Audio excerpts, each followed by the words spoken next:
Have you ever heard someone you loved, someone long dead, knock on your door? Not in a dream, not in your imagination. I mean a real knock, heavy, deliberate, echoing through your home at midnight? Because that's exactly what happened to me 7 years after my ex-wife's funeral. Her name was Emily. We were married for 8 years before everything fell apart. The last 2 years were a living hell. Shouting, crying, infidelity, and then the accident.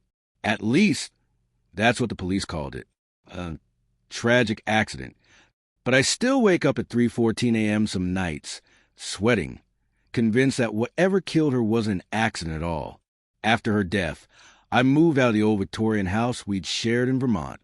Too many memories. Too many shadows whispering my name when I was alone. I sold it and moved across the state to a newer, smaller house, a quiet place surrounded by woods. Perfect for forgetting. Or so I thought. Life eventually found its dull rhythm again. I worked, I ate, I slept, and most nights I drank too much. Emily became a ghost in my mind, a memory I kept locked away in the basement of my thoughts. Until last month, when she came home. It was a stormy Friday night, the kind where rain beats against your windows like angry fists and thunder rolls close enough to shake your bones. I had just turned off the TV and was heading upstairs when I heard it. 3 slow knocks on the front door. I froze. No one visits me. Ever. I lived 2 miles off the main road, and it was nearly midnight. At first, I thought it might have been the wind, but then I heard it again. 3 deliberate knocks. Heavy, slow, patient. I grabbed the baseball bat from behind the couch and crept toward the door. Through the peephole, I saw nothing. Just rain and darkness. But when I turned the knob and opened it, she was standing there. Emily, dripping wet, shivering, wearing the same blue coat she'd been buried in. "Hi, David," she whispered. Her voice was soft, trembling, exactly the way I remembered it. My mouth went dry. "Emily?" She smiled faintly, her lips pale as chalk. "Can I come in?" I just stood there, staring. My heart hammered, so hard I could barely breathe. Her hair was matted to her face. Her skin looked gray, cold. But her eyes, God, her eyes, were still the same piercing green I'd fallen in love with years ago. Before I could stop myself, I stepped aside. She brushed past me, leaving a faint trail of wet footprints across the hardwood floor. The air temperature dropped instantly. She looked around the living room like she was remembering it from another lifetime. "You moved some things," she said quietly. I swallowed. You're not supposed to be here." Her smile twitched. "I know, but you can come see me." Every word sent ice through my veins. "I went to your funeral," I said. "You're dead, Emily." Her expression didn't change. "I've been trying to tell you something," she whispered. "You wouldn't listen before. Maybe you'll listen now." I took a step back. My mind was screaming at me that this wasn't real, that it couldn't be her. But the smell of her shampoo, the faint lavender scent, was unmistakable. "What do you want from me?" I asked. She turned to face me fully then, and for the first time, I saw it. Mud caked under her fingernails. Dirt streaked across her neck. Her eyes shimmered with tears, but her voice was hollow. "They buried me alive, David." I froze. My stomach lurched. "What?" "I wasn't dead," she whispered, shaking her head slowly. "They said I was, but I woke up in the dark. I screamed for hours, days.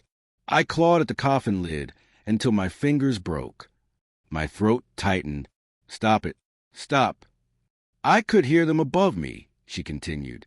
"The people at my funeral. I could hear you talking, crying, and then the dirt started falling. You didn't know, but I was calling your name, David, begging you to hear me." I stumbled back, my hand trembling around the bat. "You're lying. You're not real." But she kept talking, tears streaming down her pale cheeks. They thought it was a heart attack. But it wasn't. It was poison. Someone killed me.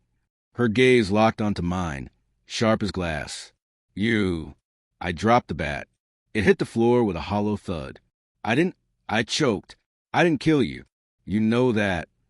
She tilted her head, her wet hair dripping onto the floor. Don't you remember our last night together?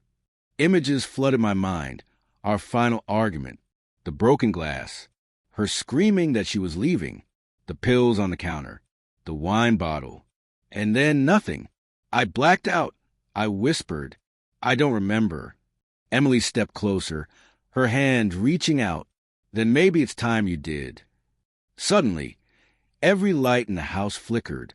The TV turned on by itself, static, loud, harsh static that filled the silence like a scream. I spun around, heart pounding. When I turned back, Emily was gone.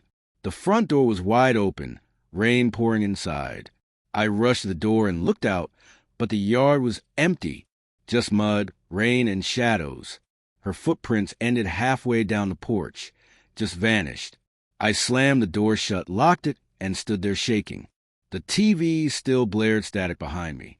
Then, faintly, through the static, a woman's voice whispered, "Help me, David." The screen flickered. For half a second, an image appeared, a coffin half open, with fingernail scratches on the inside of the lid. That night, I didn't sleep. I sat on the couch until sunrise, clutching the bat, staring at the front door. Every time I closed my eyes, I saw her face, the mud, the fear, the eyes that didn't belong to the living anymore. By morning, I'd almost convinced myself it was a dream. Maybe the whiskey played tricks on me. Maybe grief finally broke something in my brain. Until I checked the floor near the door. There were muddy footprints, bare, small, leading from the door to the living room, and they stopped right where she'd been standing. The next night, I set up cameras. 3 of them, one in the living room, one by the door, one in the hallway. I told myself it was for peace of mind, but deep down I wanted proof. Proof that I wasn't losing it. At 11:57 p.m., I sat watching the live feed on my laptop, every muscle tense. 11:58, 11:59, and then 3 slow knocks. The feed glitched for a second, lines of static cutting through the image. When it cleared, I saw her, standing in the doorway again, soaked in rain, looking straight into the camera. Only this time, she wasn't alone. Behind her, in the darkness, 2 shadowy figures moved, tall, blurred shapes with glowing white eyes. The power went out. I sat frozen in total darkness, listening. And then, from somewhere upstairs, I heard footsteps. Slow, deliberate, and a voice hers. "David, I found your secret." I didn't move for almost a full minute. The sound of her voice drifted down from the second floor, soft yet unmistakably real, like it was floating through the house's bones. Every word carried a chill that crawled up my spine. My fingers twitched on the baseball bat, and the darkness around me seemed to thicken, pressing in from every direction. The power was out, but the silence was worse. It was too deep, too watchful. The only sound was a faint drip of rain leaking from somewhere near the ceiling, and the distant whisper of the storm outside. "David," she called again. The tone was calm, but under was something jagged, like the edge of broken glass. "Come upstairs. You left something for me." My heart was hammering, my throat dry. Every logical part of me screamed to run out the door, to drive until I couldn't see this house again. But some darker, more curious part of me, the part that loved her, couldn't move away. It needed to know what she meant. I grabbed the flashlight from the counter, flicked it on, and started toward the staircase. The beam trembled with my shaking hand, casting long, stretching shadows across the walls. Each step creaked like a groan from the house itself. The deeper I went, the colder it became, as though something was drawing the warmth right out of the air. When I reached the top, I realized the hallway light, the one that always flickered when I passed, was glowing faintly, even though the power was still dead. I hesitated, shining the flashlight toward it. The bulb pulsed once, dimmed, then lit again, this time blood red for half a second before dying completely. My breath fogged the air. Emily's voice came again, closer now, from the attic door. "It's still up here, David, where you left it." I stared at the narrow pull-down stairs leading to the attic hatch. That door hadn't been opened since the day I moved in. I hadn't even thought about it.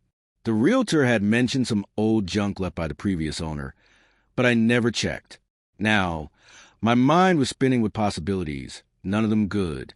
"Emily," I said, my voice shaking, "what are you talking about?" But there was no reply this time, only a dull scraping sound above me, like something heavy being dragged across the floorboards. With trembling hands, I reached up and pulled down the attic ladder. The wood groaned and unfolded with a loud snap. A puff of dust rained down, making me cough. The smell hit me next, rot, mold, and something else beneath it, something metallic. I climbed slowly, one step at a time, the flashlight trembling in my hand. My heart was pounding so hard it felt like I could hear it echoing through the walls.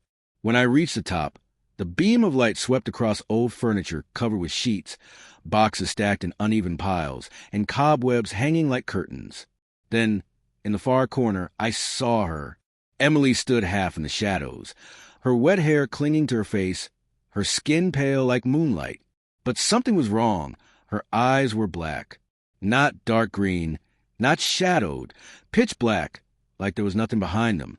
Her head tilted slightly when she saw me. "You finally came," she whispered. I couldn't breathe. "What do you want?" She pointed to the far wall, where an old trunk sat covered in a dirty sheet. "You hid the truth in there, David. The truth about me." I swallowed hard, my chest tightening. "That's not mine," I said. "I've never—" But then something flickered in my memory. A faint, drunken night a year ago, when I was cleaning the attic after buying a house. I'd found a trunk then, but I hadn't opened it. Or had I? The memory blurred around the edges, like smoke. I remembered being drunk. Yes. And then nothing. "Open it," she said. My flashlight shook as I walked toward the trunk. Every step made the floor groan beneath my feet. The air was thick with that metallic smell. Stronger now. When I knelt and pulled off the sheet, I saw that the trunk was old, dark oak with rusted hinges and a heavy padlock. But the lock was already broken. Hanging open, I lifted the lid. Inside, wrapped in layers of yellow cloth, was a woman's coat, blue, tattered, still damp to touch. My heart stopped. It was her coat, the same one she'd been buried in. Beneath it lay something worse, a stack of Polaroid photos, each one stained and curling at the edges. I picked one up, holding it under the light. It was a picture of Emily, alive. She was sitting at our old kitchen table, smiling nervously. Behind her, half out of frame, was me, but there was something strange about my face. It was blurred, warped, like the film had melted around it. Another photo. Emily again, asleep. Another. Her standing in the backyard, looking over her shoulder. The last photo made my blood freeze.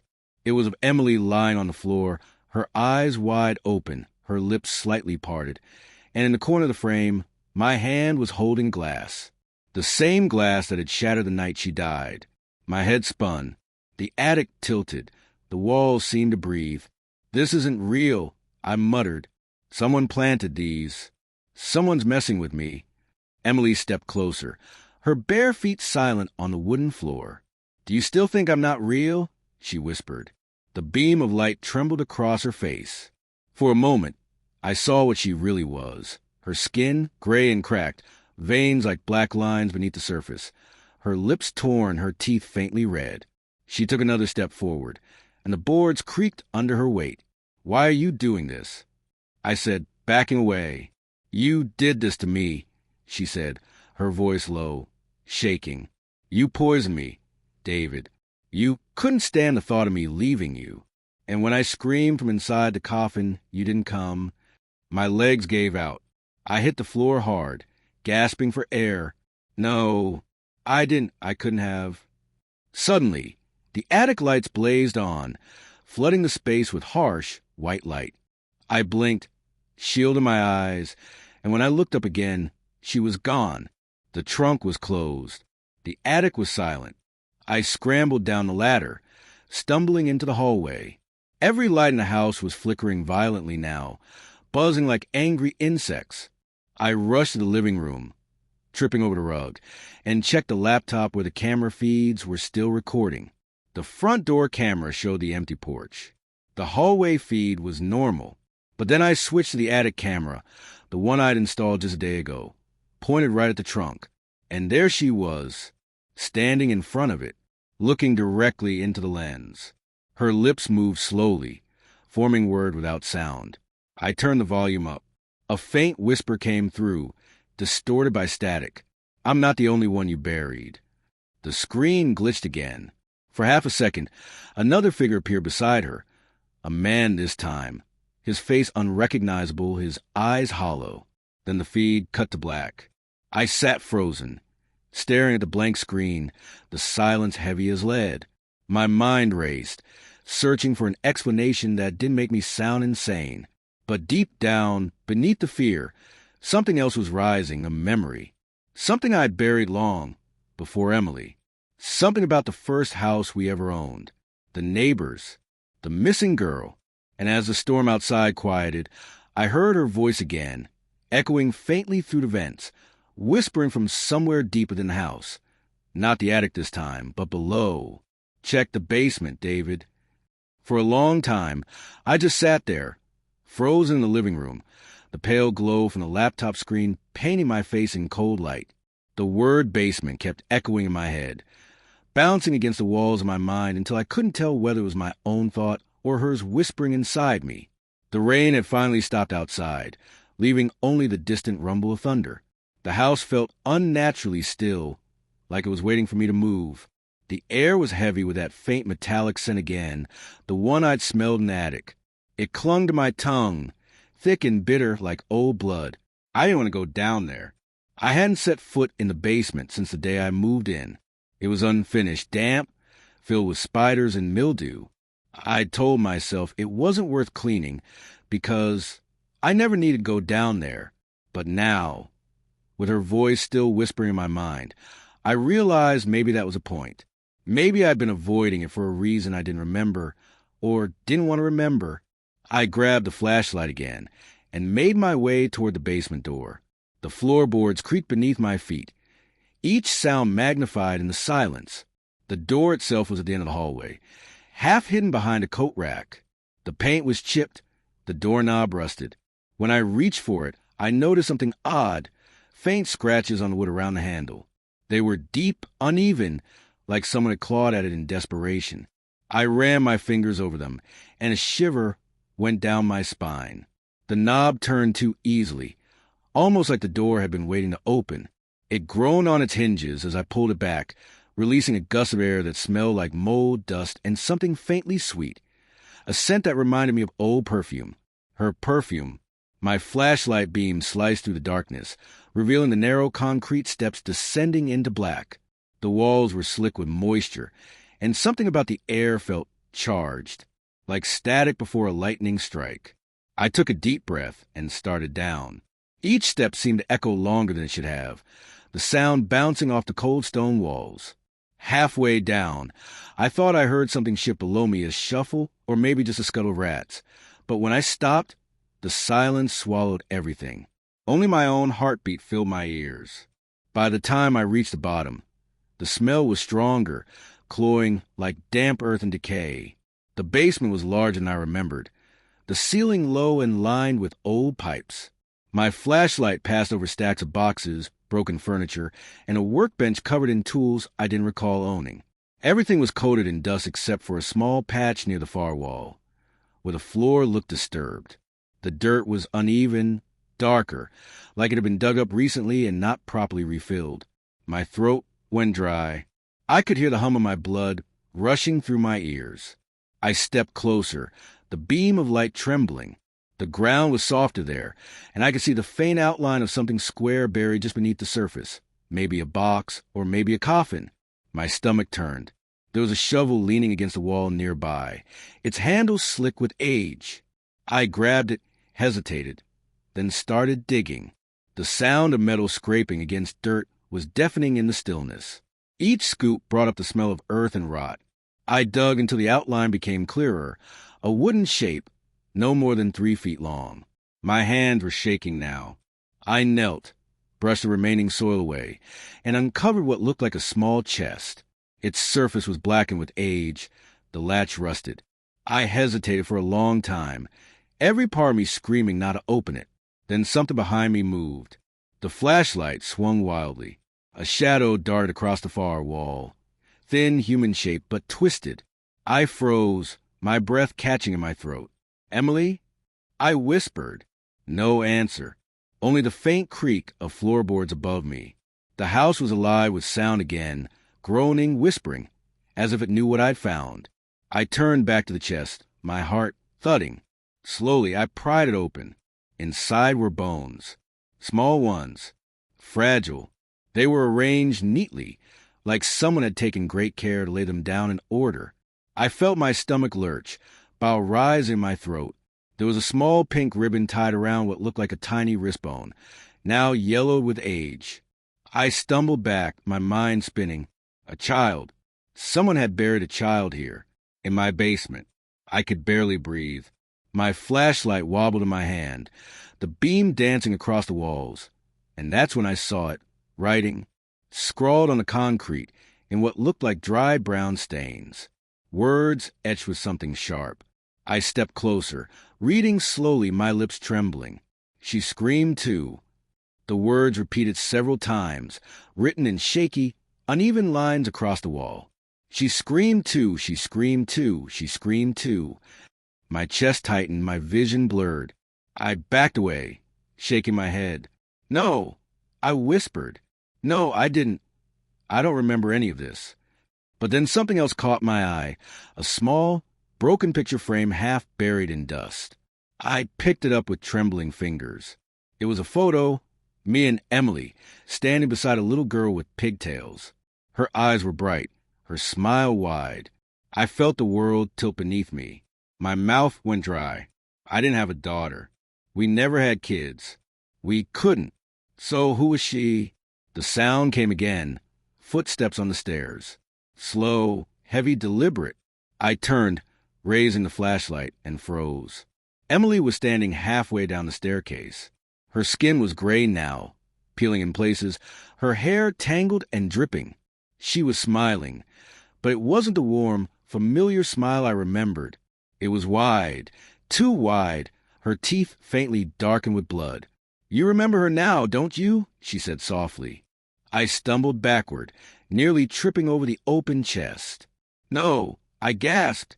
"That's not possible. We didn't." "She was ours, David." Her voice cracked, her black eyes gleaming. "You did this to her. You did it to both of us." I shook my head violently. "That's not true. You're lying. You're not real." Emily stepped down another stair, her bare foot sinking into the dirt. "Then why do you hear her crying every night?" she whispered. And I did. I hadn't realized it until that moment, but yes, there had been nights, dozens of them, when I'd woken up to faint sobbing echoing through the vents. I'd told myself it was the wind, the pipes, the house settling. But now, as I listened, I could hear it again, a soft, muffled whimper rising from somewhere deep in the darkness below the floor. The air grew colder, so cold I could see my breath. Emily was only a few feet away now. Her head tilted, and a tear, thick and black, rolled down her cheek. "You can't bury the truth, David. You can't bury what you did." I took a step back, my heel catching on the edge of the chest. I fell hard, the flashlight rolling from my hand and clattering into the dirt. The beam spun, lighting the ceiling, the walls, the writing. When it landed on Emily again, she was gone. The basement was empty, silent, only the sound of the dripping pipe above me. I scrambled to my feet, panting, my mind a blur. I looked back at the small bones in the chest. They hadn't moved, but now there was something else resting beside them, something that hadn't been there before. A folded piece of paper, my name written across it in her handwriting. Hands shaking, I picked it up and opened it. Inside were just 5 words. "You killed her?" asked a neighbor. For the rest of that night, I didn't move from the living room. I sat in my chair, staring at that folded note like it was a live grenade. Those 5 words, "You killed her," asked a neighbor, burned into my mind, looping again and again until my thoughts started to unravel. My hands wouldn't stop shaking, and even as the first light of dawn bled through the curtains, the air still smelled faintly of earth and something sickly sweet. I hadn't dreamed any of it. The mud under my fingernails, the shovel still leaning against the wall, the open chest in the basement. They were all there, silent proof that what I'd seen wasn't some whiskey-soaked hallucination. But I couldn't stop asking myself, which neighbor? I lived half a mile from the next house. A retired man named Mr. Coleman. He kept himself quiet, harmless. I'd spoken to him only twice since moving here. A polite wave on the road, and once when he helped me jumpstart my car last winter. That was it. But now I couldn't shake the feeling that he'd been watching me all along. By 9 a.m., I'd made up my mind. I had to know what he knew. Every part of me wanted to believe this was some twisted prank, or that my brain was collapsing under the weight of guilt I didn't understand. Maybe if I just asked, it would make sense. Maybe Emily's voice, the shadows, the bones, they were all my subconscious trying to tell me something. I just needed confirmation. The walk down the dirt road to his house felt longer than usual. The woods pressed close on both sides, branches bare and skeletal in the morning light. My ears kept playing tricks on me. Every rustle of leaves sounded like footsteps just behind me. Every gust of wind carried a faint whisper that I almost recognized. When I finally reached Coleman's house, my pulse was hammering. It was an old colonial with paint peeling from the shutters, a flagpole out front, and a porch that leaned slightly to one side. I hesitated at the door, my hand hovering over the knocker. What if he laughed? What if he thought I was insane? But then again, Emily's note wasn't a request. It was a demand. So I knocked. Once. Twice. A long pause. Then the sound of footsteps. The door creaked open, revealing Mr. Coleman in his thick flannel shirt and suspenders, eyes tired but sharp. He squinted at me, clearly surprised. Well, I'll be damned. David, right? From down the road. I nodded, my mouth dry. Yeah, sorry for the early visit. I needed to ask you something. He frowned. Something wrong. I didn't know how to say it without sounding insane, but the words tumbled out anyway. Do you remember the people who lived in my house before me? He paused, and something in his expression shifted, just slightly, but enough to notice. Before you, he said slowly. Yeah, I remember. That'd be the Carsons, I think. No, wait, there was someone else before them. A couple. Moved in maybe 10 years ago. Didn't stay long. My heart started to pound. Do you remember their names? He scratched his chin. Let's see. I think it was Emily and, hell, what was the husband's name? Daniel? No, David. Yeah, David. The sound of my own name hit me like a brick to the chest. My vision swam for a second, the porch tilting under my feet. You're sure? Positive, he said. Why, you know them? I swallowed hard. You could say that. He studied me for a moment, his eyes narrowing. That was a bad business. What happened in that house? Folks round here still talk about it sometimes. My throat went dry. What happened? He sighed and leaned against the doorframe. She died, and she? The wife. Pretty young thing, too. Real friendly. Used to bake cookies for the neighbors. But one night, the sheriff's cars came flying down the road. Said there'd been an accident. Carbon monoxide leak, maybe? At least that's what the papers said. But some folks didn't buy it. Thought the husband might have had something to do with it. He vanished the next day. Left the place empty for years before it went up for sale again. My knees went weak. Vanished. I whispered. Coleman nodded. Never found him. Not a trace. Guess the police didn't have enough to charge him. Poor woman, though. They said she'd been buried over in Maplewood Cemetery. The world started spinning. My pulse roared in my ears. Maplewood, I murmured. That's not far from here, Coleman finished.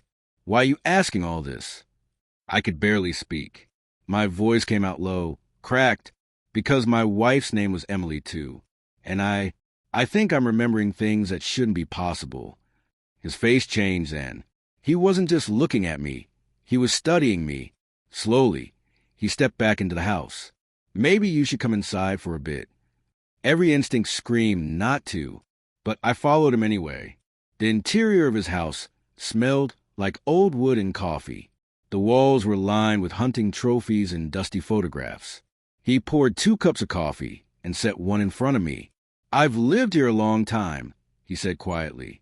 "Long enough to know that house isn't right. You're not the first to see things there."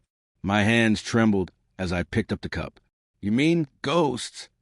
He hesitated. "If you want to call them that, sure. But I think it's worse.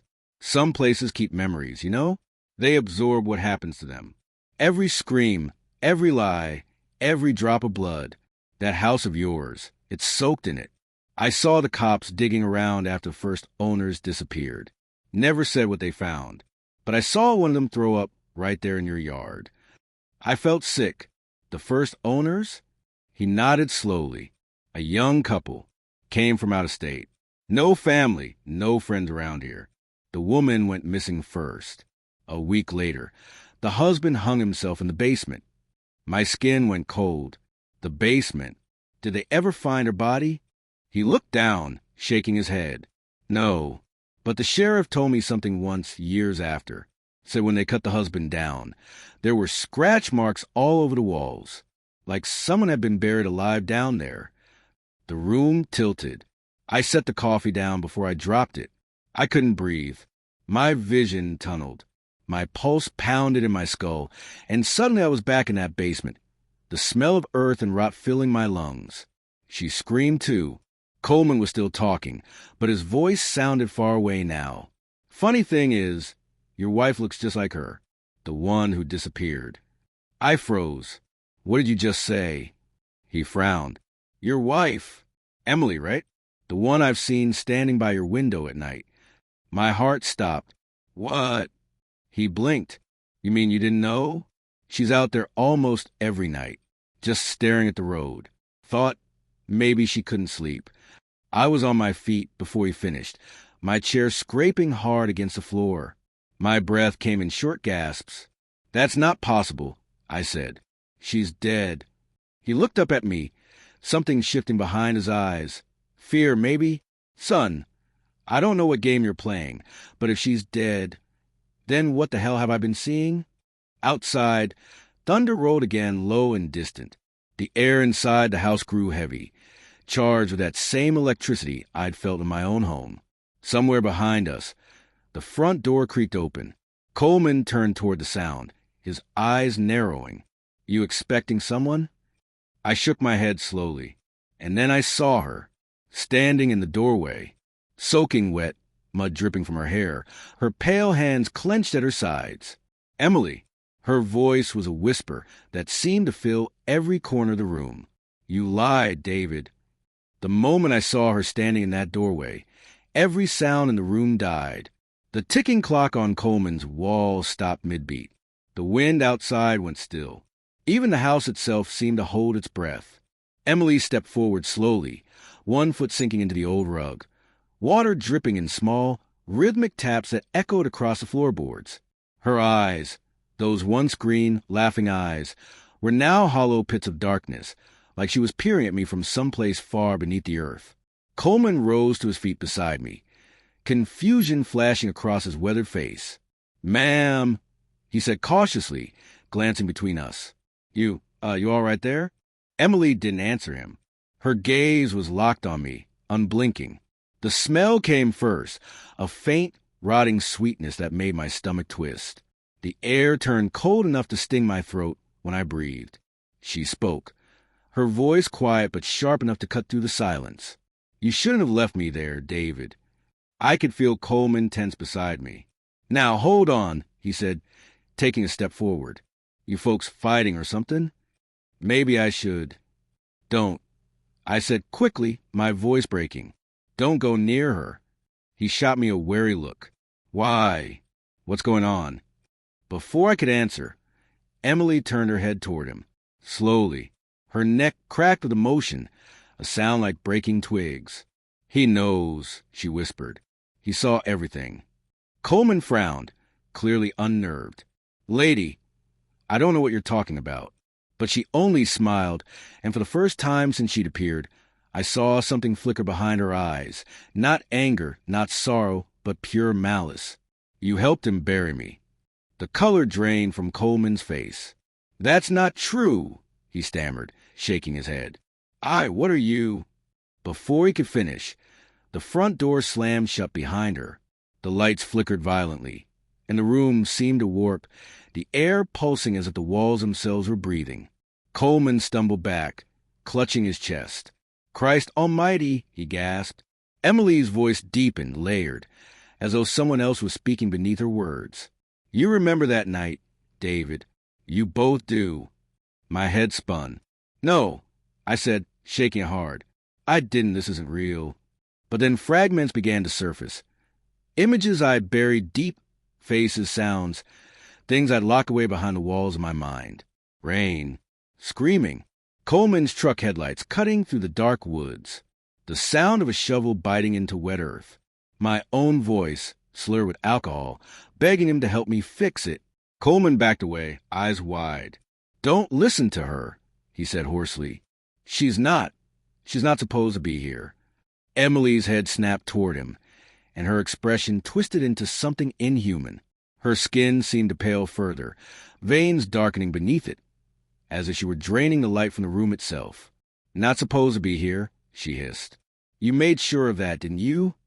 Coleman stumbled, reaching for the counter to steady himself. You told me she was already dead, he whispered. The words hit me like a hammer. What? I turned to him, my voice raw. What did you just say? He looked at me then, tears welling in his eyes, his mouth trembling. You came to me that night, he said. You said she'd fallen, that you didn't know what to do. I helped you carry her out. I thought it was an accident. David, you said she wasn't breathing. My pulse roared in my ears. I could barely hear him over the sound of my own heartbeat. I don't remember that. I whispered. Emily moved closer, her voice breaking into a terrible whisper. You remember enough. The pills, the fight, the wine. And then it all came flooding back. That night, the shouting. She'd told me she was leaving for good, that she'd met someone else. I'd beg her to stay, grab her arm, and she'd slap me. I remembered the taste of whiskey burning down my throat, the glass shattering against the wall, the argument spiraling until she shoved me away and reached for the car keys. Then the pills, she'd taken them before, and the depressants kept them in the cabinet. Only this time, she'd swallowed too many. I'd tried to stop her. Or maybe I hadn't. The memory twisted with guilt and drink, the edges blurred. I remembered shaking her, her lips turning blue. I remembered calling for help, but hanging up before anyone answered. Then the knock at the door, Coleman standing there, asking if everything was all right, my hands covered in blood and wine, my voice begging him to help me, and his silence. We'd driven that night, through the woods, to the clearing behind the property. The rain had been relentless. He dug while I stood there, numb, my mind refusing to believe what was happening. When we'd laid her in the shallow grave, her eyes had fluttered open. Just for a second, I'd heard her breathe my name. And then nothing. Now she stood before me, the grave still clinging to her skin, her voice cutting to the storm that raged inside my skull. I wasn't dead, she said softly. You buried me alive. I staggered backward, hitting the wall, gasping for air that wouldn't come. Coleman clutched his chest, wheezing. I thought she was gone, he whispered. God help me, I thought. Emily's hand shot out, gripping his wrist. The lights above us burst with a sharp crack, showering glass onto the floor. Coleman screamed, but it was short-lived. His voice died in his throat as the color drained from his face. His body went rigid, trembling, then collapsed in a heap. His eyes were open but lifeless, his mouth twisted in silent terror. I fell to my knees beside him, shaking him, yelling his name, but he was already gone. The air felt heavier now, pressing against my chest. I turned toward Emily, tears streaming down my face. Why are you doing this? I cried. What do you want from me? Her expression softened, almost sorrowful, though her voice stayed cold. I want you to remember everything, David, not just what you did to me. What else is there? I whispered. She took a step closer, her shadow stretching across the floor until it touched mine. Our daughter, she said. The room tilted. My breath caught. No, I said automatically. We couldn't have children. Her lips curved into a sad, broken smile. We did. You just buried her deeper. For a moment, I couldn't move. The words didn't make sense, yet they fit somewhere deep in the dark corners of my memory, like a final piece sliding into place. Images flashed: the hospital, the tiny pink blanket, the screaming, the silence, Emily crying, me shouting that I couldn't take it anymore. Then the accident, the stairs, her scream, the sickening thud. I collapsed, hands gripping my head, choking on my own breath. No, I whispered. I didn't mean to. I didn't mean any of it. Emily knelt beside me, her fingers cold as ice as they brushed my cheek. Intent doesn't erase the grave, David, she whispered. And there's one more waiting for you. The lights flickered again. The room started to distort, the walls bending inward, the ceiling cracking as shadows bled through. Emily's eyes glowed faintly, two dim green embers buried in black. Her voice grew softer, almost tender. You can still join us. I tried to speak, but my throat had closed. My chest felt tight, my vision blurring at the edges. I realized dimly that the air smelled faintly of gas. Coleman's stove was still burning. Emily's form began to fade, her voice stretching thin and distant, as if sinking into water. Come home, David, she whispered. We're waiting downstairs. When I opened my eyes, everything was white. The ceiling above me hummed faintly, lights flickering through a haze of smoke and antiseptic. My head felt heavy, my ears still ringing from the explosion. For a long time, I didn't move. I didn't even breathe.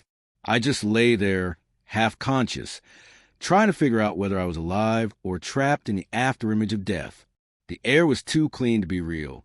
The smell of burning would still clung to my hair and skin, but beneath it was something colder, the sterile scent of a hospital. When I finally turned my head, I saw a nurse in pale scrubs watching me. Her face was kind, tired, the sort of face that had seen too much pain to be shocked by any of it. She smiled faintly when she saw my eyes open. You're lucky to be alive, Mr. Heller, she said softly. The fire department found you unconscious in the woods behind your property. You've been out for almost 3 days. Her words drifted through me like smoke. 3 days. I tried to sit up, but my ribs screamed in protest. What happened? I managed to croak. My voice sounded foreign, dry, and used. You were in a house explosion, she said. Gas leak. The other man, Mr. Coleman, he didn't make it. She hesitated. I'm sorry. I closed my eyes. Her words barely registered. Coleman, dead, his eyes staring, his body hitting the floor. And Emily, her whisper, her face fading in the firelight. The memories crashed over me all at once, too sharp, too vivid. The fight, the grave, the child. My chest tightened until I could barely draw breath. The nurse touched my arm gently. You're safe now, she said, but her voice felt far away, like it was coming from the other side of a dream. Safe. The word meant nothing anymore. Later that night, when the ward fell quiet and the only sound was a steady beep of machines, I saw her again, standing in the corner of the room, still wearing that same tattered blue coat, the one she'd been buried in. Her hair hung over her face, dripping shadows onto the floor. For a moment, I thought I was hallucinating, another trauma-induced vision. But then she spoke, and her voice was as clear as it had been the night she came to my door. You keep running from graves, David, she said softly, but they always find you. I tried to speak, to tell her to go away, but my throat wouldn't work. My hands gripped the bed sheets, knuckles white. She took a step forward, her bare feet leaving wet marks on the tile. The lights above us flickered. You've buried 3 now, she whispered, and there's only 1 left. I forced out a hoarse breath. You're not real. Her expression darkened, pity flashing behind those dead eyes. You said that before, too, in the woods, when you held me down and said I'd stop screaming soon.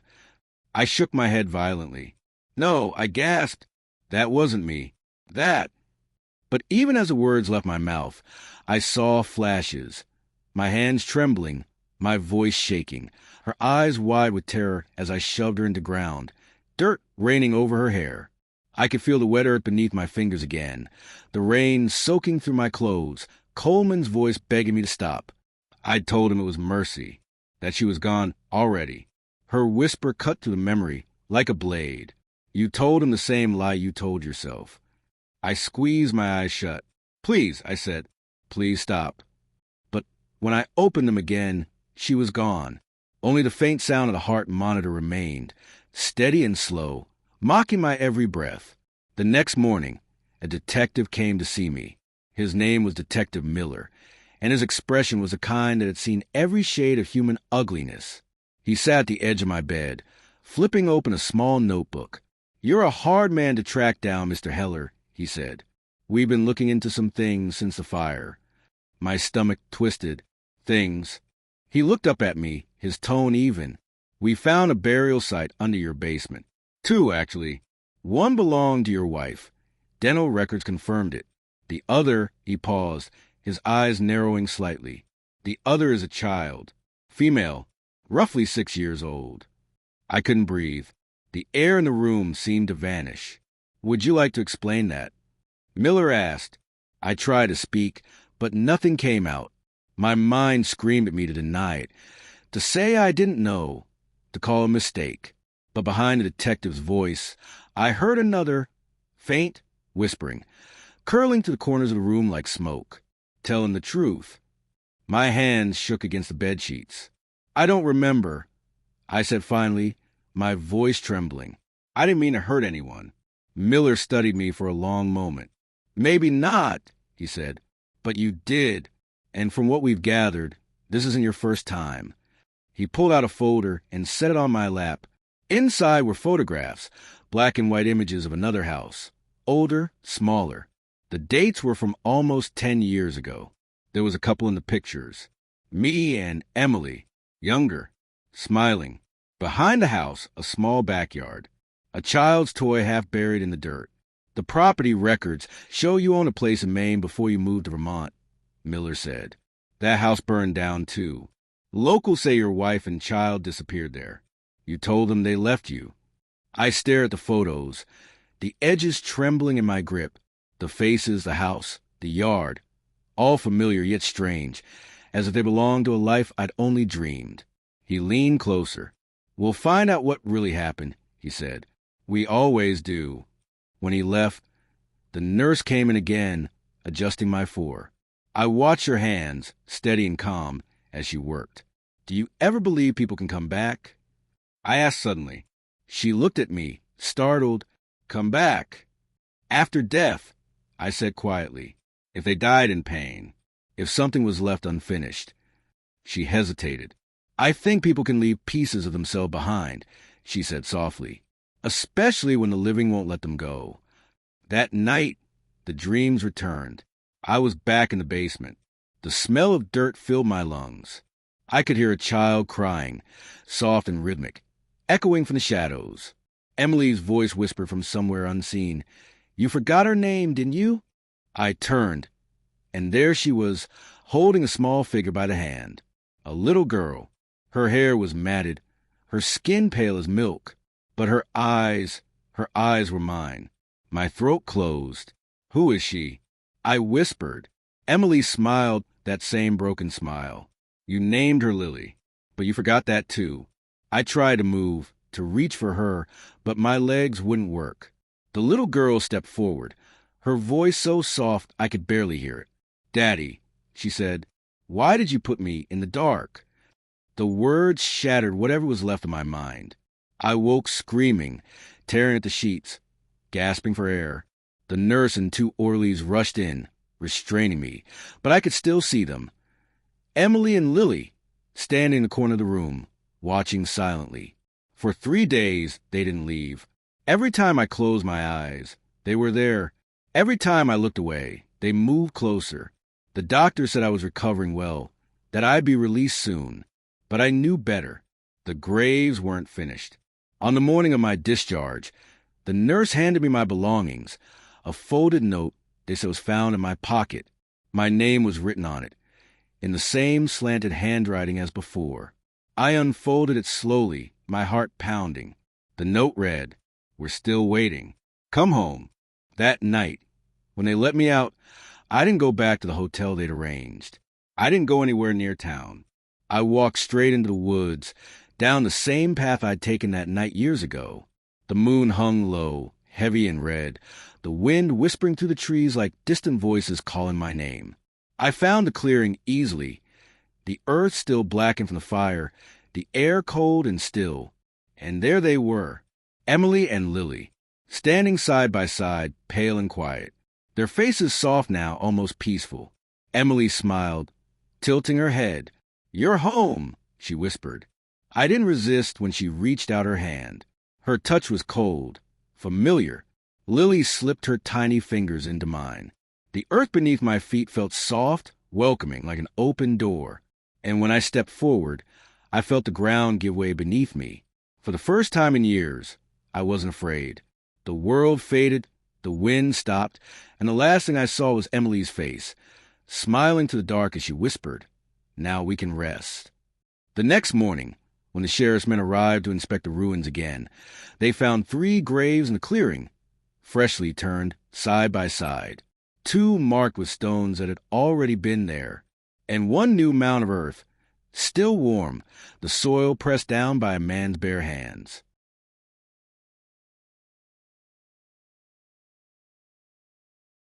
Have you ever gotten a text message from someone who's supposed to be dead?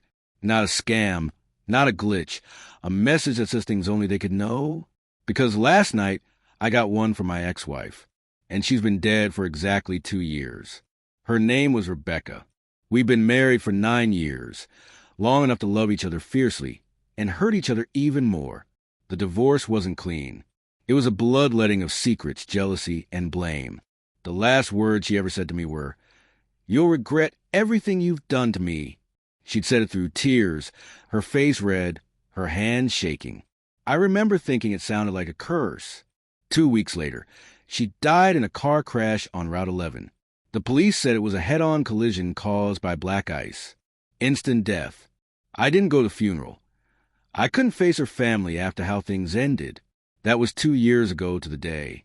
And last night, at 2:17 a.m., I got a text from her number. "Rebecca, do you still live in the same house?" I stared at my phone, my pulse hammering. The number was saved, the same one she'd used since before we met. I typed, deleted, then typed again. "Me, who is this?" The reply came 10 seconds later. "Rebecca, you know who." A chill ran down my spine. I wanted to believe it was some sick prank. Maybe someone hacked her old number. But how would they know tonight was the anniversary of her death? I didn't respond again. I tossed the phone onto the nightstand and sat there in the dark, my heart pounding. The house was silent, except for the faint hum of the refrigerator downstairs. But I couldn't shake the feeling that someone was watching me. When I finally drifted into uneasy sleep, my phone buzzed again. One short vibration. A voicemail. I almost didn't check it, but curiosity ate through fear. I pressed play. Static, then faint breathing. A woman's voice, soft, shaky. "David," she whispered. My name. The voice cracked on the second word, like she'd been crying. Then came something that froze my blood. "You left me out there." The line went dead. I didn't sleep after that. I sat awake until sunrise, staring at my phone, replaying the voicemail until I convinced myself it was a deep fake. Someone had used old recordings of her voice, maybe from old voicemails she left me years ago. But when I checked my call history, the number wasn't listed. The message disappeared, like it came from nowhere. The next morning, I went to work late. My boss didn't say anything. I think he could tell I was off. I kept checking my phone, half expecting another message. But nothing came. By the time I drove home that evening, I'd almost convinced myself it was over. Just some weird fluke. But as I pulled into my driveway, I noticed something strange. There were footprints in the snow, leading from the road straight to my front porch. Bare feet, and smaller ones, like a child's, beside them. I live alone. I don't have kids. I grabbed a flashlight from the glove compartment and followed the prints carefully. They ended right at my door, but there were no prints leaving. Whoever made them had gone inside. My stomach dropped. I fumbled for my keys, unlocked the door slowly, and pushed it open. The house was dark except for the weak orange light spilling in from the porch. Everything looked exactly as I'd left it, but the air felt heavier somehow, like the oxygen had been drained out of the room. I called out, "Hello?" My voice echoed, thin and uncertain. No answer. I walked through the living room, past the couch, to the kitchen. Then I saw it. Something on the counter that hadn't been there that morning. My old wedding ring. I froze. I hadn't seen it since the divorce. I'd thrown it into the lake behind our house the day the papers were finalized. I remember watching it sink under the water, catching the sunlight one last time before disappearing forever. My hand started shaking. I picked it up carefully, turning it under the light. Inside the band, there was an engraving. Rebecca had insisted on it when we got married. It read, "Forever even after." That's when the phone buzzed again. A text from her number. "Rebecca, I found your ring." I dropped it. It hit the floor with a metallic ping and rolled under the table. My mouth went dry. My thumbs trembled as I typed. "Me, what do you want?" For a moment, nothing. Then another buzz. "Rebecca, you left me alone in the dark. Now I'm coming home." I staggered back, staring at the glowing screen until my reflection blurred in the glass. The house creaked. The wind howled through the chimney. I tried to tell myself it was just a coincidence, that someone was playing me, that the footprints, the ring, the messages, all had logical explanations. Then the kitchen light flickered. Once, twice, and from somewhere upstairs came a soft, dragging sound, slow and rhythmic, like bare feet across old wood. I turned toward the staircase, my flashlight shaking in my hand. The sound stopped. Then my phone buzzed again, one last message lighting up the screen. "Rebecca, don't come upstairs. You won't like what you see." And at that moment, I heard my bedroom door close. I stood at the bottom of the stairs for what felt like a full minute, frozen, flashlight trembling in my hand, my heart hammering so loud it drowned out every other sound. The house had gone impossibly still, the kind of silence that feels alive, like it's listening. I didn't want to move. I didn't want to breathe, because I knew that someone was upstairs. The phone was still glowing in my hand, Rebecca's last message bright against the darkness. "Don't come upstairs." It didn't feel like a warning. It felt like a dare, like she knew I couldn't ignore it. The floorboards creaked as I took the first step. The air was cold enough to sting my lungs. Every sound was magnified. The ticking clock downstairs, the faint groan of the wood beneath my feet, the slow rhythm of my own pulse. Halfway up, I caught the faint scent of lavender, Rebecca's perfume, the same one she wore on our wedding day. It drifted down the stairwell, mixing with the smell of dust and age, and for a second I could almost hear her voice again, laughing softly in my ear, whispering that everything would be okay. When I reached the landing, the house seemed to shift. The shadows deepened. My bedroom door stood closed at the end of the hall, a thin strip of pale light glowing beneath it. That light shouldn't have been there. I hadn't left anything on inside. My hand tightened around the flashlight, and I whispered her name, my voice cracking, "Rebecca?" No answer. The doorknob glimmered faintly, reflecting the light from beneath. I stepped closer, each breath a puff of mist in the freezing air. The closer I got, the heavier the air became, like walking into a vacuum. My ears began to ring, and I realized the house had gone completely silent. Not even the wind outside. Just that light under the door and the faint smell of lavender, stronger now, clinging to the back of my throat. I reached out and touched the doorknob. It was ice cold. For a long moment, I just stood there, my palm pressed against it, waiting for something, a sound, a voice, anything to tell me what waited on the other side. But nothing came, only the faint flicker of light under the door. I took a breath, turned the knob, and pushed. The door creaked open. The light came from my phone, sitting on the edge of the bed. I hadn't brought it up here. It was still supposed to be in my pocket. But there it was, screen glowing faintly, as if someone had just set it down. The bed was perfectly made. The window was closed. Everything looked exactly as I'd left it. For a moment, I almost believed it was over. Maybe someone had broken in earlier. Maybe it was all just an elaborate prank. Maybe. Then I saw the footprints.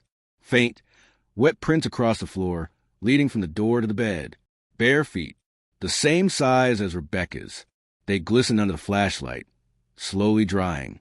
I followed them with the beam until they stopped beside the nightstand, then vanished, as if whoever had made them had simply disappeared into the air.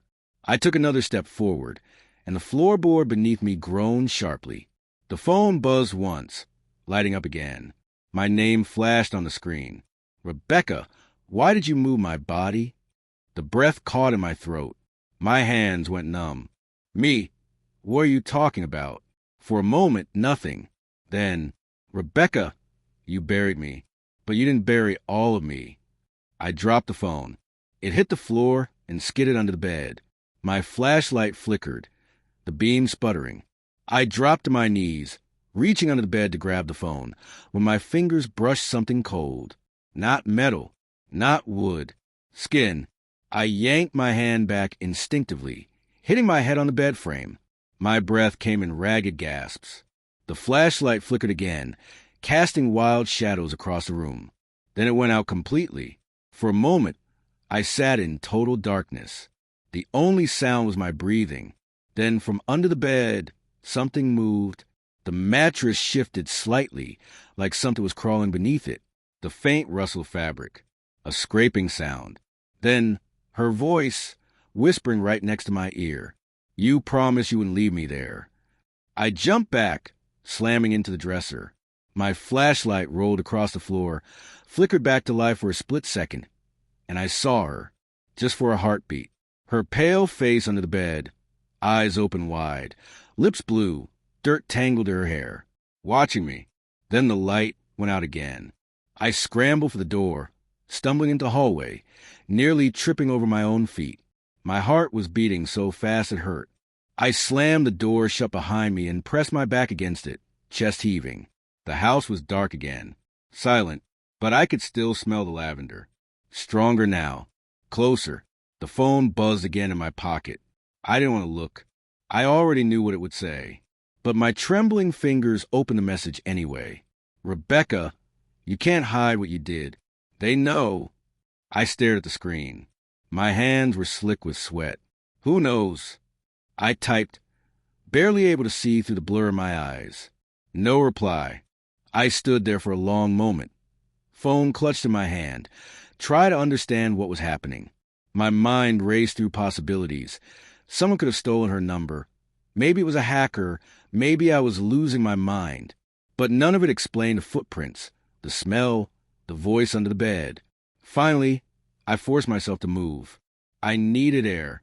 I stumbled down the stairs, grabbed my coat, and stepped outside into the snow. The cold hit me hard, sharp and clean. For a moment, it almost grounded me. The world was quiet except for the wind moving through the trees. Then I saw it. Across the yard, just beyond the tree line, something glowed faintly. A light low to ground. It flickered, steady and warm, like a lantern in the dark. But there shouldn't have been anyone out there.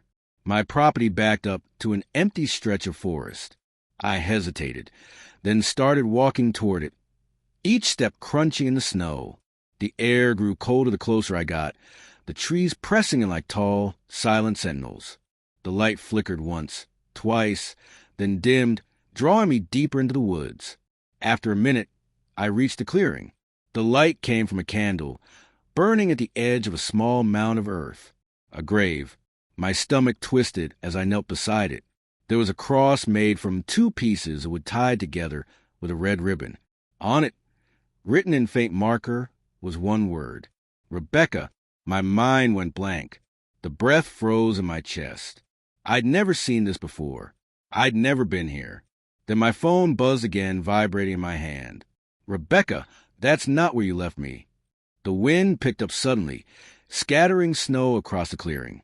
I looked around, but there was no one there, just a flickering candle and that single, impossible grave. And then From somewhere behind me, a voice whispered, "You should have burned me." I spun around, heart lurching into my throat. The light went out. For a long time, I couldn't move. I just stood there, frozen in that clearing, my breath clouding the air, the trees whispering like they were mocking me. The candle was gone now, snuffed out by the wind, leaving only the faint glow of moonlight reflecting off the snow. My heart pounded in my chest, so hard it hurt. I tried to listen, to hear footsteps, breathing, anything, but there was nothing except the empty hush of the woods. Then, behind me, the sound came again, a soft crunch in the snow. I spun around, flashlight shaking in my hand. The beam sliced through the dark, catching nothing but trees and shadows. I told myself to leave, to run back to the house, to get in my car and never look back. But some part of me, some foolish, desperate part, needed to know more, needed to see where this would lead. The mound of earth looked fresh. The snow was brushed away from the surface, the soil still soft. I knelt beside it, my hands trembling. Someone had taken the time to make it neat, like a grave someone cared about. I brushed away the snow from the wooden cross, my fingers numb from the cold. The name Rebecca was written in black marker, but the letters were uneven, shaky, hurried. That's when I saw it. Another small cross beside it, half buried.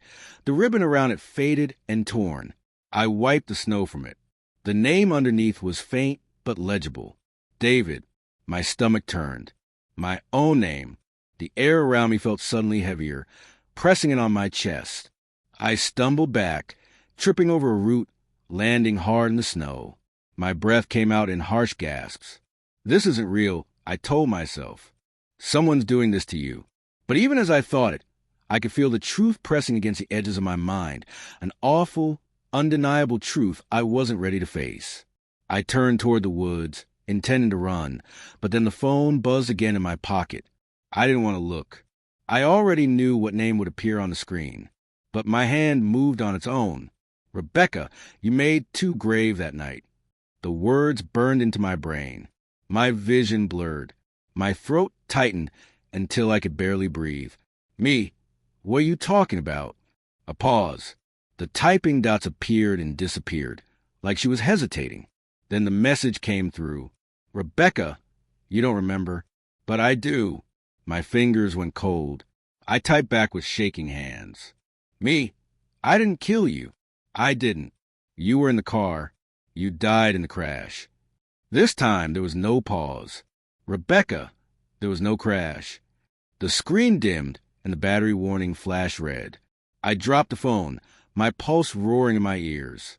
The snow around the graves looked darker now, almost black in places.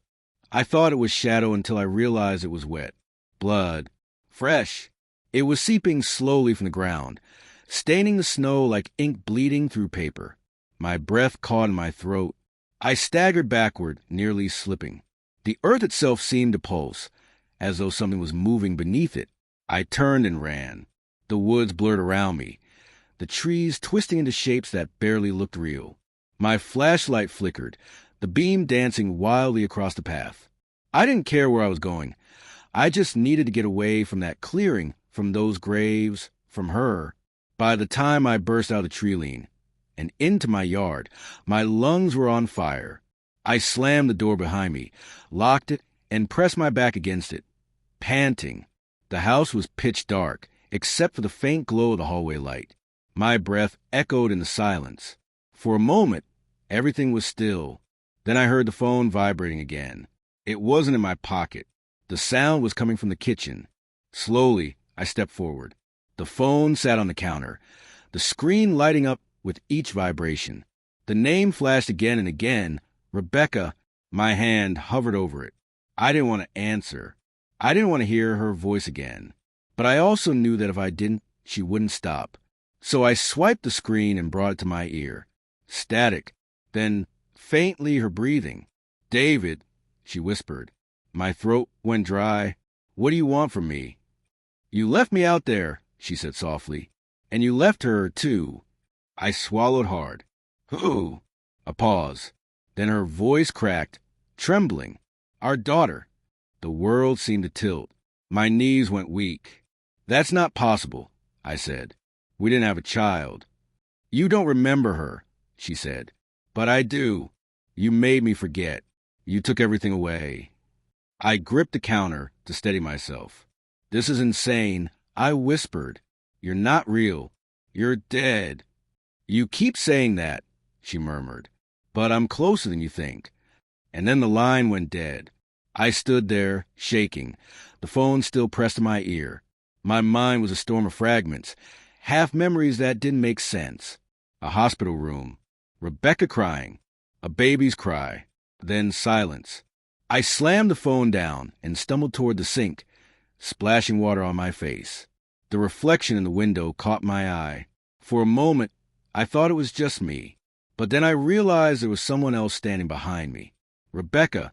Her face was pale and wet, her eyes sunken, her hair matted with dirt. She stood inches from me, her lips moving silently. I spun around, heart pounding, but the room was empty. The reflection was gone. I backed away slowly, my mind unraveling. Every corner of the house felt alive, watching. I needed to get out. I grabbed my coat, my keys, my phone, and bolted out the door. The cold hit me like a slap, the snow crunching under my boots.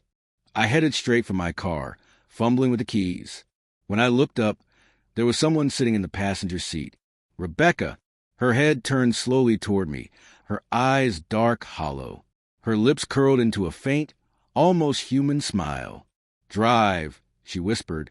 I staggered back, dropping the keys, heart slamming against my ribs. The car door opened on its own with a low creak, and she stepped out. The snow didn't crunch beneath her feet. "You can't run from the dead," she said softly.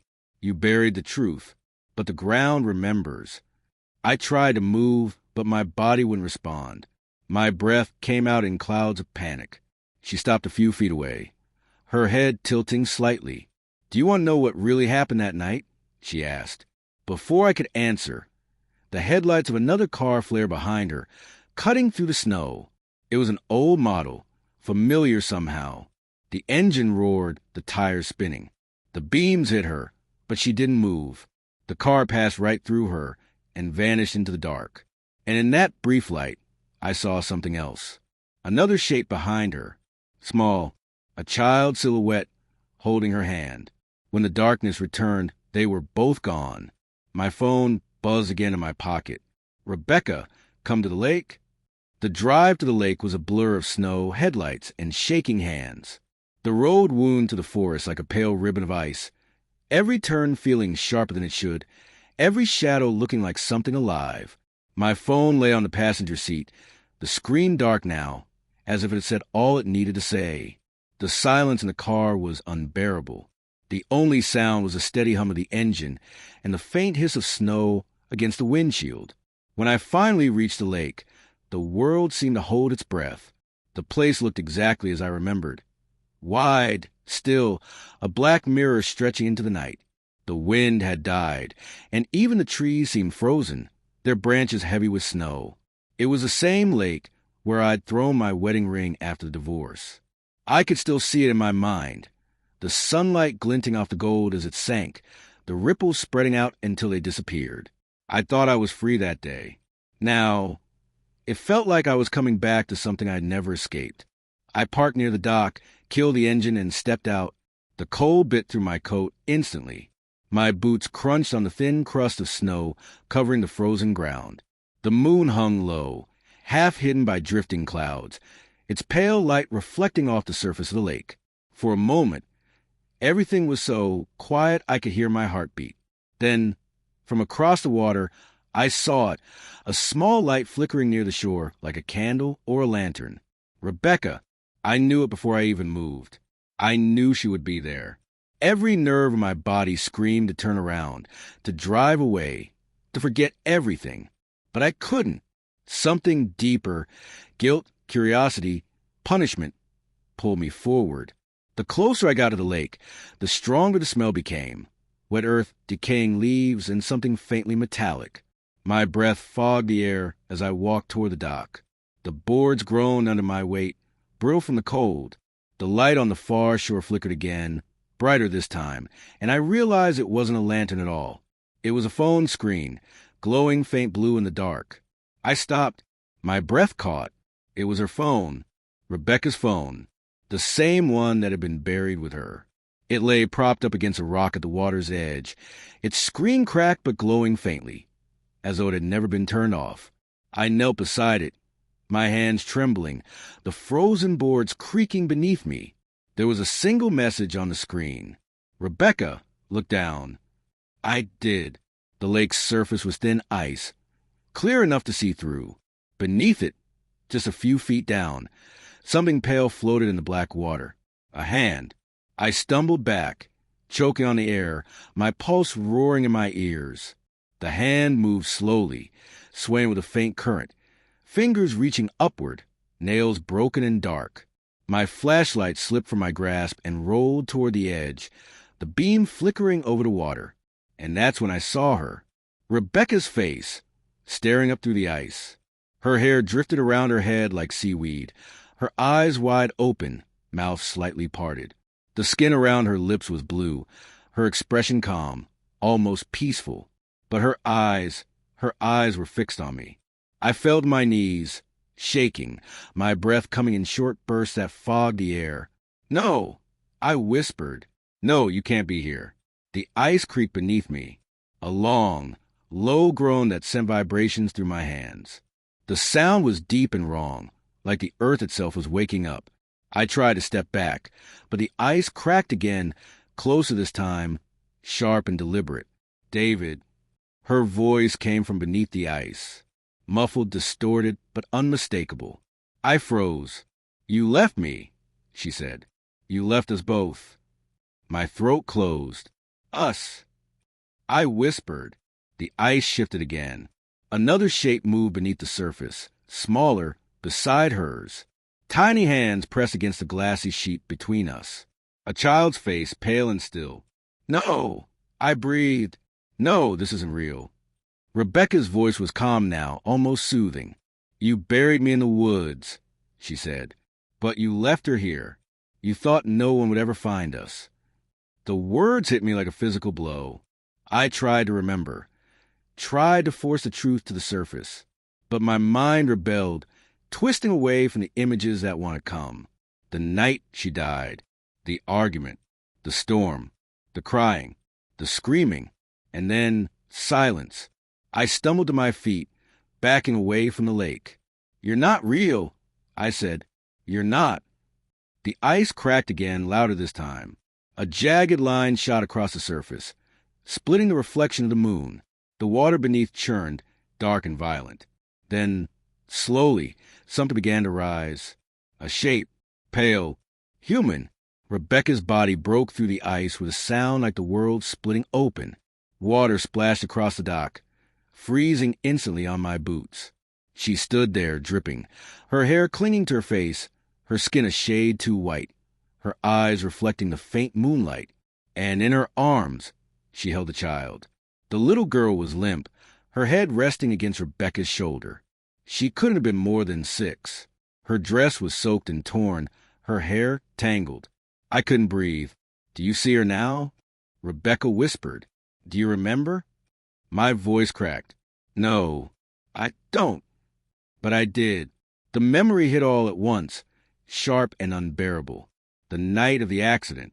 Rebecca screaming that I was drunk, that I shouldn't drive. The baby crying in the back seat. The headlights. The skid. The crash. But there had been no crash, had there? Only the sound of tires sliding on mud.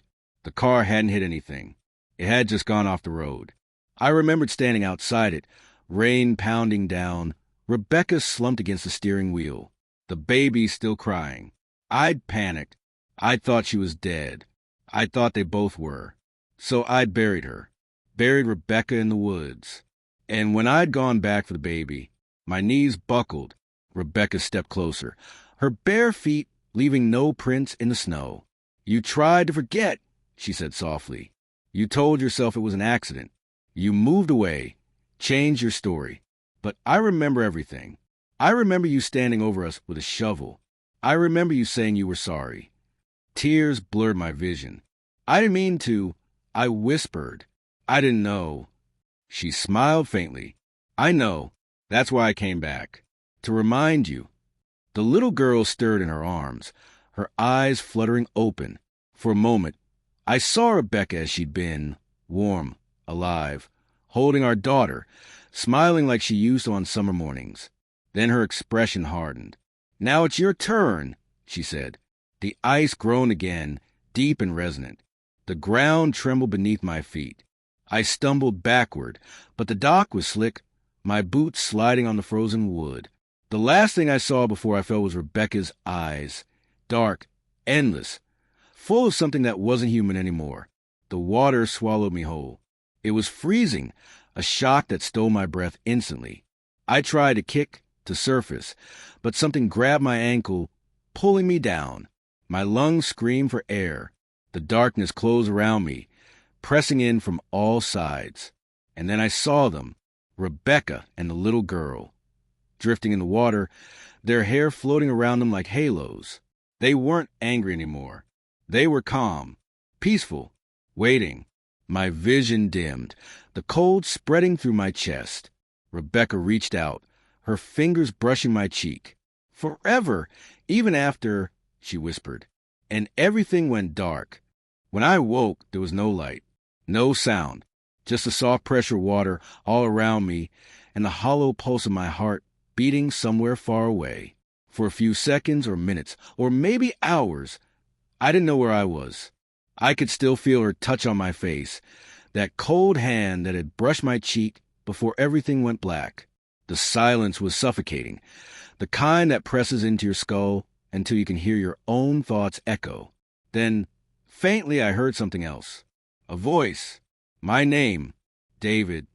It came from nowhere and everywhere, rippling through the water like a whisper carried on current. I turned, or at least, I thought I did, but all I could see was darkness. And then, through that black, a faint shimmer of light began to pulse. It wasn't the cold blue of moonlight. It was warmer, golden, soft, almost comforting. I swam toward it, my limbs moving sluggishly, the water thick and heavy like oil. As I got closer, the light grew brighter, and shapes began to form within it. A room, my living room, the same worn couch, the same crooked picture frame, the same faint yellow glow from the old lamp in the corner. For a moment, I thought I'd broken free of the lake, that maybe this was the surface. But then I saw myself sitting on that couch. I was slumped forward, phone in hand, eyes open but unfocused. My skin was pale, lips tinged blue. There was no movement in my chest. I was dead. My breath, or what should have been my breath, caught in my throat. I floated there, watching my own body, the scene so still it felt staged. Then the water around me rippled again, and Rebecca stepped into the light. She wasn't like before, not bloated or pale or broken. She was as she'd been years ago, alive, radiant, her hair dry and golden, her eyes that bright, impossible green. She smiled at me, and for one fleeting heartbeat, I believed everything could be undone. You see now, she said softly. I tried to speak, but the words tangled in my chest. I don't understand. You never left, she said. You've been here since that night. I shook my head, water swirling around me. No, I buried you. I moved away. She touched her fingers to my lips, silencing me. You told yourself that. You built a story you could live with. But you never left this lake. The world around me shifted again. The light dimmed, flickered, and then, for the briefest moment, I saw the truth. My car, half submerged in the black water, headlights dim, windshield cracked. My own body inside, motionless, one hand still gripping the steering wheel. I remembered now, the skid, the screaming, the final impact, the silence afterward. I hadn't buried her. I hadn't buried anyone. I had joined her. The realization hit like a weight on my chest. My mind rebelled, trying to deny it, to claw its way back to the illusion I'd been living in. But Rebecca's eyes, soft, sad, held me in place. It's time to stop running, she said. Time to remember what really happened. Behind her, the light deepened into a golden haze. Another shape emerged from it, a small one, floating toward us with slow, graceful movements. A child. Her hair drifted like silk in the water, her face pale but peaceful. When she opened her eyes, I recognized them instantly. My eyes. Lily, I whispered. The name came to me like a secret I'd been keeping from myself for years. Rebecca smiled faintly. She's been waiting. The little girl reached out, her tiny hand closing around mine. Her fingers were warm. You forgot me, Daddy, she said softly. Tears burned my eyes, though they dissolved into the water around me. I didn't mean to. I choked out. I didn't mean for any of this to happen. Rebecca floated closer, her voice calm, almost tender. It doesn't matter now. You can come home. We can all rest. Home. The word echoed through me like a promise. I wanted to believe it. I wanted to let go, to stop fighting the memories that clawed at the edges of my mind. But even as I reached for her, something inside me hesitated. A voice, distant, urgent, broke through the stillness. David, wake up. The golden light fractured. The water trembled. Rebecca's expression changed, confusion flickering across her face. Don't listen, she whispered. It's just noise. Stay with us. The voice came again, louder now, almost panicked. He's breathing. Get him up. The world shattered. The light, the water, Rebecca and Lily, all of it tore apart like paper in a storm. My chest burned, my lungs convulsed, and suddenly I was coughing, gasping, choking on air that felt like fire. I was on the ground beside the lake. Cold mud pressed against my face. A flashlight beam cut through the dark, and someone knelt over me, shaking my shoulder. You're lucky, man, the stranger said. I saw your car half in the water. Thought you were gone. The night air tore into my lungs, harsh and freezing. I coughed again, spitting up lake water. The stranger, a fisherman, maybe older, wrapped in a heavy coat, helped me sit up. My body ached in every muscle, but I was alive. Alive. The word didn't feel real. When I looked toward the lake, the water was calm again, dark and still. No sign of Rebecca. No sign of Lily. Just ripples spreading from where I'd been dragged out. The fisherman followed my gaze. Lucky it froze near the shore, he muttered. You could have been under for good. I wanted to tell him everything. The text, the voice, the graves. But the words wouldn't come. I just nodded. He walked me to his truck, wrapped a blanket around my shoulders, and called an ambulance.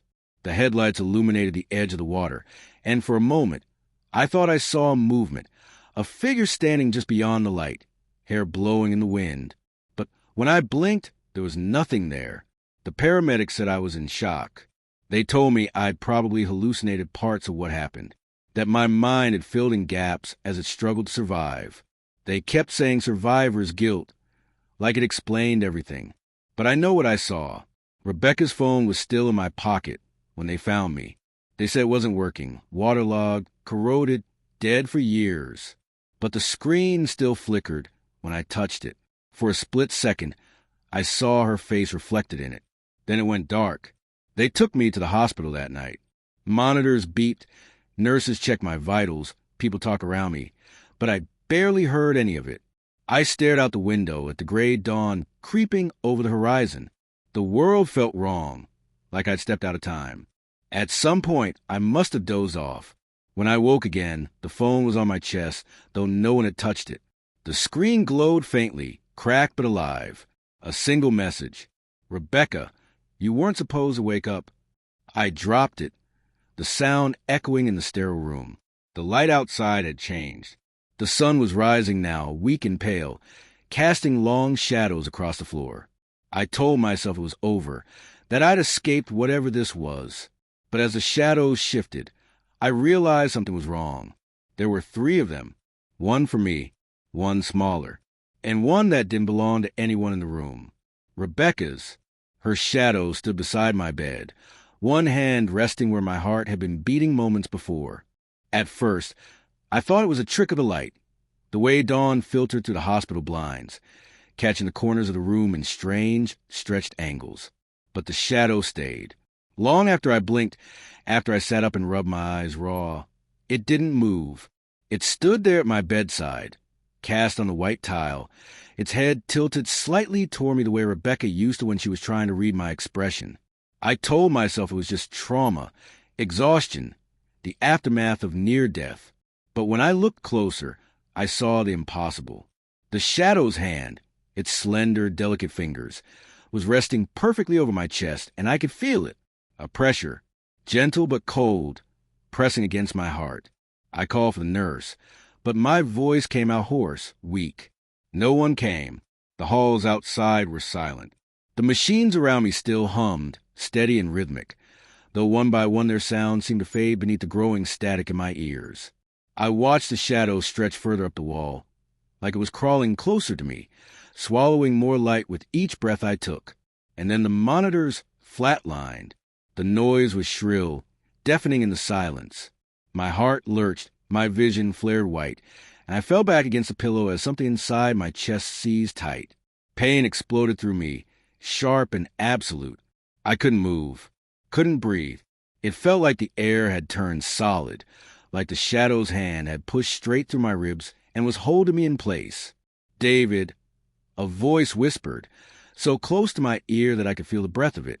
Her breath. I turned my head, trembling, and there she was, Rebecca. But this time she wasn't a corpse or a reflection or a phantom rising from the lake. She was alive, or something very close to it. Her skin looked warm, flush with color, her hair still damp but glinting gold in the early light. She smiled the way she used to when we first met, that quiet, half-forgiving smile that always made me feel like I could come back from anything. "You shouldn't have run from me," she said softly. My throat burned. "You're not real."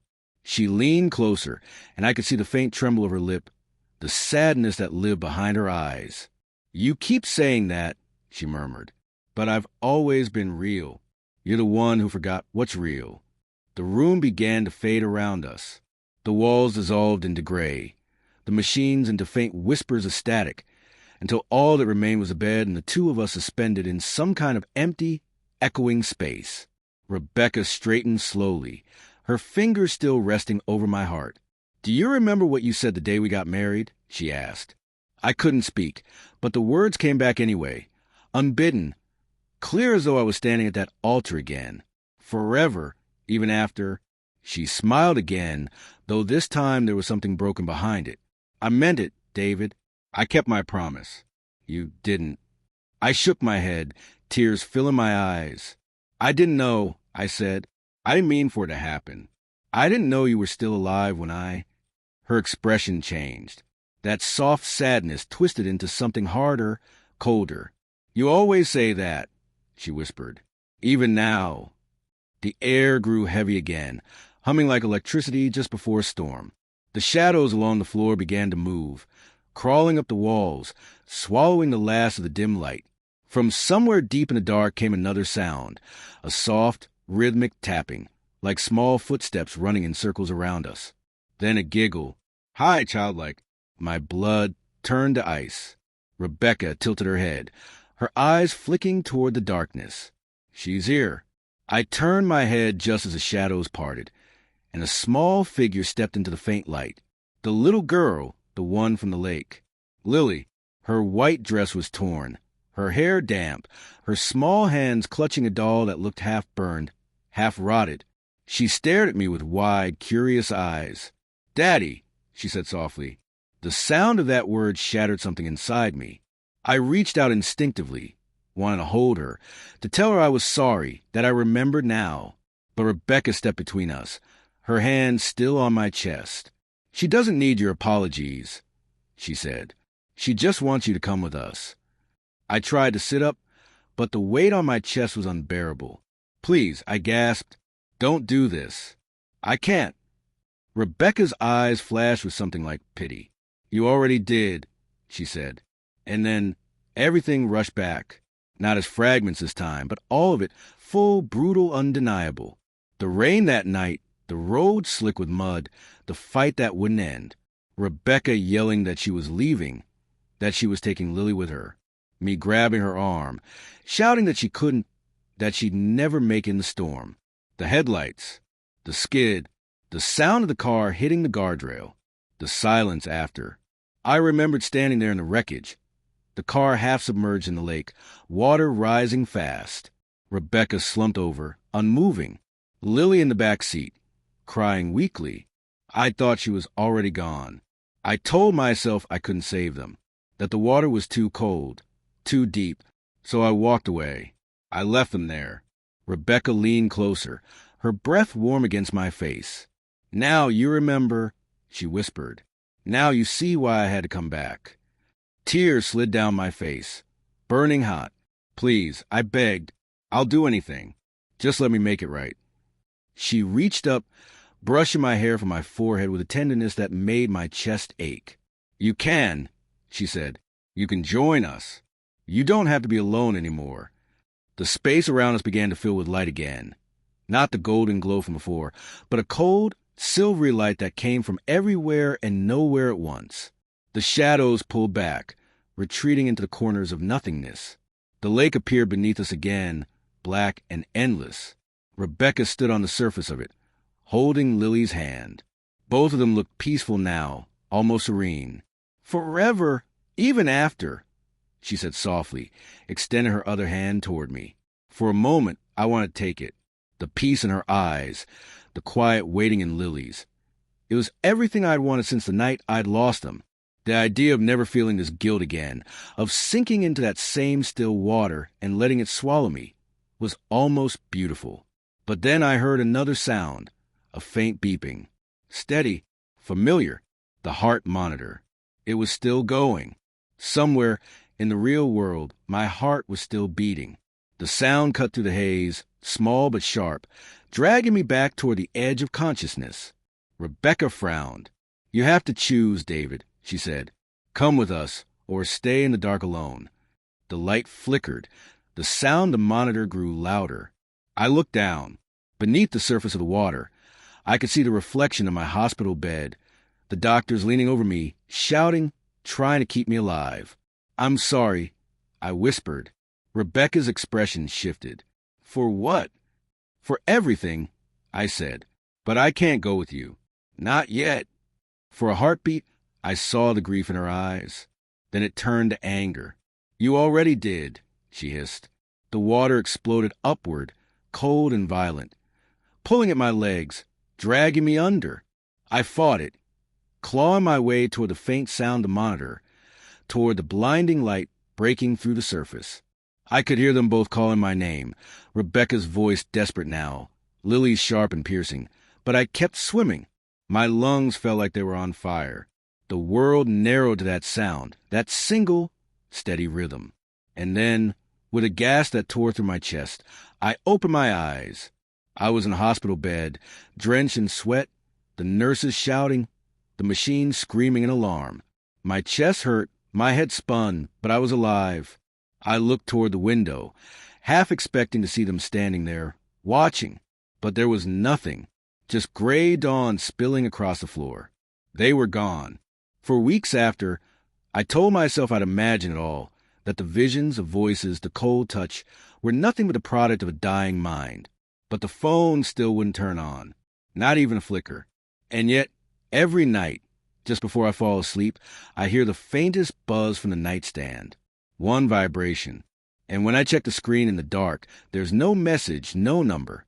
Just a faint reflection of a woman standing behind me. Her lips move, silent, but I know what she's saying. Forever, even after. Have you ever seen your own name appear in an obituary while you're still alive? I have. It wasn't an accident. Last night, while I was sitting in my living room scrolling to my phone, I got a notification from a small-town newspaper in Massachusetts, the same one that ran my ex-wife's death notice 3 years ago. I didn't subscribe to it anymore, but somehow the alert slipped through. The headline said, "Obituary Update, Rebecca Mills, 1985 to 2021. Rebecca, my ex-wife, the woman who died in that fire. At first, I didn't think much of it. Obituaries don't usually update. Maybe it was some kind of glitch. But something about that headline kept me frozen. My hands went cold, and I clicked it before I could talk myself out of it.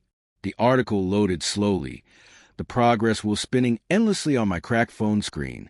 Then, finally, it appeared, a simple column, black and white photo of Rebecca smiling, just as she had the year we got married. Except below it, something was different. At the bottom of the text, under Survived By, was a new name, also remembered by Daniel Mills, 1983 to 2024. That's my name. And the year next to it, 2024, is this year. For a long moment, I just stared.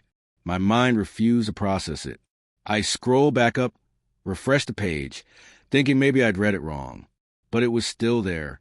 My name, my year of death. I checked the date on the article. It had been updated yesterday. The first thing that hit me wasn't fear. It was confusion. Rebecca's obituary hadn't changed since the day she died.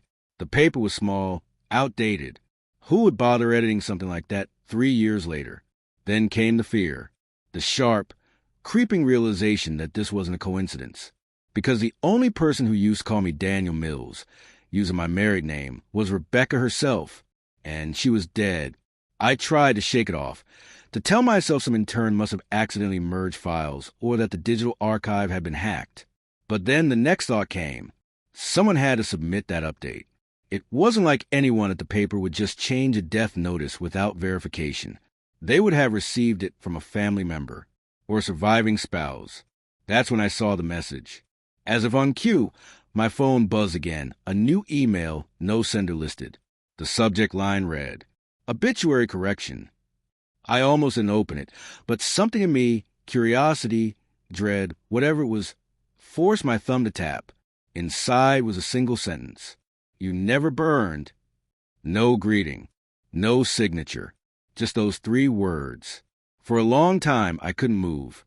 I could still hear the fire crackling in my memory, the screams, the sound of it collapsing as the house burned. The fire had started in the middle of the night, after one of our worst arguments. The investigators ruled an accident, a faulty gas line. But I always wondered if it was something else, if it was her. Rebecca had been unstable near the end, obsessive, paranoid, convinced I was hiding something from her. She'd accused me of trying to drive her insane. The last thing she ever said to me before the fire was, "If I die, you'll go with me." Now, 3 years later, it felt like she was keeping her promise. I didn't sleep that night. Every creak in the house sounded like footsteps. Every gust of wind through the chimney whispered her name. Around 3 a.m., I finally forced myself to open my laptop and search the paper site again. This time, the obituary was gone, deleted. Instead, when I typed Rebecca Mills into the search bar, the site redirected me to a blank white page. At the top, in black text, were 3 words. "We remember you." That's it. No links. No photos. No records. I slammed the laptop shut, my pulse pounding. Maybe the site was glitched. Maybe someone was messing with me. But the timing, my name, the update, the email, it was too specific. At sunrise, I called the newspaper office. The woman who answered sounded half asleep, her voice raspy from too much coffee and not enough patience. I explained what happened, asked her if anyone had edited the old obituary.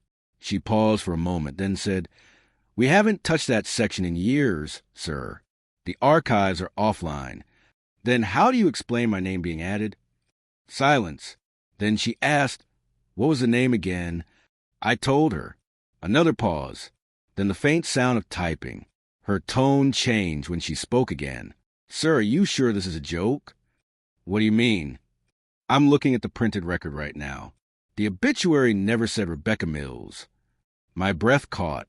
"What?" "It's Rebecca Daniels.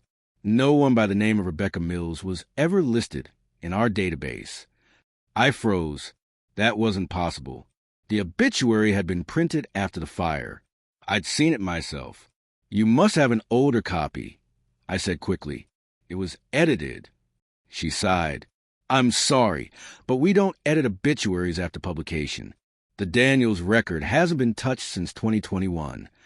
I hung up before she could say anything else. When I looked back at the laptop, the screen had gone to sleep. but the reflection staring back at me in the black glass made my stomach twist. For a second, just a second, I thought I saw Rebecca standing behind me. Her outline faint, blurred, but unmistakable. I turned around. The room was empty. I told myself it was stress, exhaustion. I'd barely eaten, barely slept. But then my phone vibrated again. This time it was a text message. Unknown number. No contact saved. They said you forget me. My throat tightened. I typed back, hand shaking. Who is this? A few seconds passed. 3 dots appeared, then vanished, then appeared again. Come home. My chest tightened. Home. I typed, Rebecca's gone. That house burned down. The reply came instantly. Not all of it. A cold chill crept down my spine. My mouth went dry. Because there was one thing I'd never told anyone. Not the police, not her parents, not even my therapist. One small part of the house hadn't burned. The basement. The one room Rebecca never let me into. And now, someone wanted me to go back. For hours after that message, I just sat there on my couch, phone in hand, staring at those words. Not all of it. I read them over and over again until they didn't look like real words anymore. The idea of going back to that house made my stomach twist. The last time I saw it, it had been nothing but a blackened skeleton of wood and ash, smoke still rising from its bones. The memory still smelled like burning insulation and charred flesh. I told myself I'd delete the message, block the number, and move on. That's what I should have done. But some part of me, some dark, hungry part that wanted answers, wouldn't let it go. Because if that basement really hadn't burned, then what was still down there? By noon, I was driving. The house was nearly 2 hours away from where I live now, out past the old logging roads that cut through the Massachusetts forest like scars. The closer I got, the quieter the world seemed to become. No other cars, no birds, just the steady hum of my tires on cracked pavement. The snow had melted early that year, leaving the trees bare and the air damp.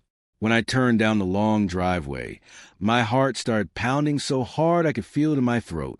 The blackened remains of the house appeared through the trees, hunched and lifeless, like a carcass that time forgot. I parked at the edge of what used to be the front yard. The grass had never grown back, just scorched earth and the faint outline of where the porch used to be. The smell was faint now, old smoke, wet soil, but it still hit the same part of my brain that remembered screaming. I stood there for a long time before I could make myself move. The front door was gone, nothing left but a warped frame leading into what used to be the living room. I stepped inside, my boots crunching on a layer of shattered glass and brittle wood. The air was colder here, heavier, like the walls themselves were holding their breath. Every sound I made echoed back at me. The floorboards were mostly gone, reduced to ash and broken joists. The ceiling sagged in places, exposing the black ribs of the house. I moved carefully, testing each step. My flashlight beam caught the corner where the couch used to be. That's where she'd been found, or what was left of her. At least, that's what the coroner's report had said. The heat had been so intense that nothing was left but fragments of bone. But standing there now, the story didn't feel right. The burn pattern on the walls looked wrong. It wasn't spread evenly like it should have been. It was focused, almost deliberate, like the fire had started from the floor up, not from a gas leak, but from something below, the basement. I found the hatch half buried under debris in what used to be the hallway. The metal handle was blackened but intact. When I pulled it, it didn't move at first. Then it groaned open, exhaling a wave of cold air that smelled of earth and mildew. The flashlight beam trembled as I shined it down. The stairs were stone, not wood, slick with moisture. The deeper the beam went, the less it reflected. The basement had no windows, just darkness. For a long moment, I couldn't bring myself to move. The silence down there was too thick. It wasn't just the absence of sound. It was resistance. The kind of silence that feels like it's pushing back against you. Then my phone buzzed again. The screen lit up. Same unknown number. Go down. My breath hitched. I wanted to turn around, get back in my car, drive away and never look back. But I didn't. I told myself it was curiosity, But it was guilt, a heavy, poisonous guilt that had been rotting inside me for 3 years. So I went down. The air grew colder with each step. My breath came out in thin, ghostly trails. The smell got worse, mold, dirt, and something else beneath it, something metallic and sweet. When I reached the bottom, my boot sank slightly into the damp soil floor. The flashlight beam cut through the dark, revealing what looked like a narrow corridor carved from concrete. The walls were blackened, but not burned. They were covered in something else, marks, dozens of small scratches etched deep into the stone. Not random, not accidental. They were letters, names. Rebecca's name was there. Over and over again, scratched so many times the letters had started to blur together. But there were others too. Names I didn't recognize. Men's names. Dozens of them. Then I saw it. A single line scratched deeper than all the rest, at eye level. He lies too. My stomach turned. I reached out without thinking, running my fingers over the grooves. The edges were sharp, fresh. These weren't made before the fire. Someone had been down here recently. My flashlight flickered. Once. Twice. Then it went out completely. I hit the side of it, cursing, but the light didn't come back. The dark swallowed everything. I could hear my own breathing now, fast, uneven, then something else. Footsteps.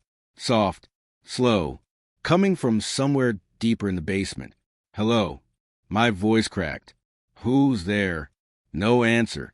Just another step. Then another. Closer. I backed up until my shoulders hit the cold concrete wall. My fingers brushed against something. Fabric. I turned, shining the dim glow of my phone light over it. A coat, hanging from a rusted nail. Rebecca's coat. The same tan trench coat she wore the day she died. I dropped the phone. It hit the ground and bounced, the light spinning wildly. In that brief strobe of movement, I saw her, standing at the end of the corridor. She was half in shadow, half in the light. Her hair hung in wet strands over her face. Her clothes were torn, burned in places. But her eyes, God, her eyes were still the same. Bright, furious green. I couldn't breathe. Rebecca? Her head tilted slightly, the same way she used to when she didn't believe me. You shouldn't have come back, she said. The voice wasn't right. It was layered, distorted, as if two voices were speaking at once. Hers and something underneath it. My throat went dry. You're dead. She smiled. You should know. You were there. I stumbled backward, tripping over debris. The phone slipped from my hand again, the light landing on something behind her. A door. I hadn't seen it before. Small metal, half buried in the wall. Rebecca turned slightly, her eyes following mine. Do you want to see what you buried? She whispered. The air went still. My heart felt like it was going to tear through my chest. I shook my head. No. But the door was already creaking open. The smell that came out was thick and sickly sweet. I gagged, covering my mouth. Inside the small concrete room, my flashlight's dying beam caught the outline of something large wrapped in black plastic. And beside it, smaller shapes. 5 of them. My brain refused to process what I was seeing. I stumbled closer, the beam trembling in my hand. The plastic glistened, slick with condensation. The smell was unbearable. Rebecca's voice came from right behind me. You lied about the fire. I turned. She was inches from my face now, eyes wide, skin pale as wax. You told them it started in the kitchen, she whispered. You told them I was already gone. But I wasn't, Daniel. I was down here. The light flickered one last time, and in that instant, I saw movement under plastic. Something shifting, breathing. Then everything went black. When the light died, it was like the air itself vanished with it. Every breath scraped my throat raw, and the black around me felt almost solid, thick and suffocating, pressing against my skin. I couldn't move at first. I couldn't even tell if my eyes were open or closed. I could still smell that rot, the heavy sweetness that clung to the back of my tongue, and I knew if I didn't get out soon, I was going to choke on it. Then came the sound, soft at first, a rustle, plastic shifting. I froze, muscles locked tight. My hand groped blindly for the phone, fingertips brushing cold concrete, until they touched something else, something wet. I jerked my hand back, heart hammering, and felt the slick residue sticking to my skin. I didn't want to know what it was. The rustling came again, closer this time, followed by a faint, steady sound, breathing. Not mine. Too shallow. Too rhythmic. I forced myself to reach for the phone again, grabbed it, and thumbed the flashlight on. The light flickered once, then steadied. I wished it hadn't. The plastic-wrapped shape nearest me was moving. The sheet of black material bulged slightly, the faint outline of a face pressing outward from underneath it. My stomach twisted so hard I thought I was going to vomit. The breath coming from inside was faint, but I could hear it, a wet rasp that rose and fell, irregular and broken. Jesus Christ, I whispered, stumbling backward. My boot hit the base of another one of those shapes, and it shifted with a sickening squelch. Rebecca's voice floated through the dark again. I told you they weren't gone. I spun around, light slicing through the darkness, but she wasn't there, just a narrow corridor behind me, and those names scratched into the walls. My flashlight trembled in my grip, the beam jittering across the floor. I didn't do this, I said, though my voice shook. I didn't bury anyone. You buried me, she said, and you buried them. Her voice came from the direction of the small room. I turned the light back toward it and caught a glimpse of her standing inside, half shrouded in the shadows, her hair hanging limp over her face. She was standing behind the largest of the plastic-wrapped shapes, her hand resting on it, like she was comforting it. Who are they? I demanded, though the words came out weak, trembling. She didn't answer. Her fingers brushed the plastic, and the thing underneath it moved again, slow, labored, like something remembering how to breathe. I stepped back, hitting the wall. My flashlight beam danced over the smaller bundles beside it. Their outlines were too human, too precise. A hand, a shoulder, a jaw. What did you do? I whispered. Rebecca tilted her head. You don't remember? The air thickened again, humming faintly like static. The light from my phone dimmed, not from power loss, but as if the darkness itself was swallowing it. Rebecca stepped closer, her movements slow and jerky, like she wasn't walking but being pulled forward by invisible strings. You made this, she said. You built it before the fire. You said it was just for storage, but you knew what you were keeping down here. I shook my head violently. No, that's not true. You told me never to open the basement door, she said, her tone flat, distant. You said it was dangerous. You said there were things I wouldn't understand. You weren't lying about that. My pulse roared in my ears.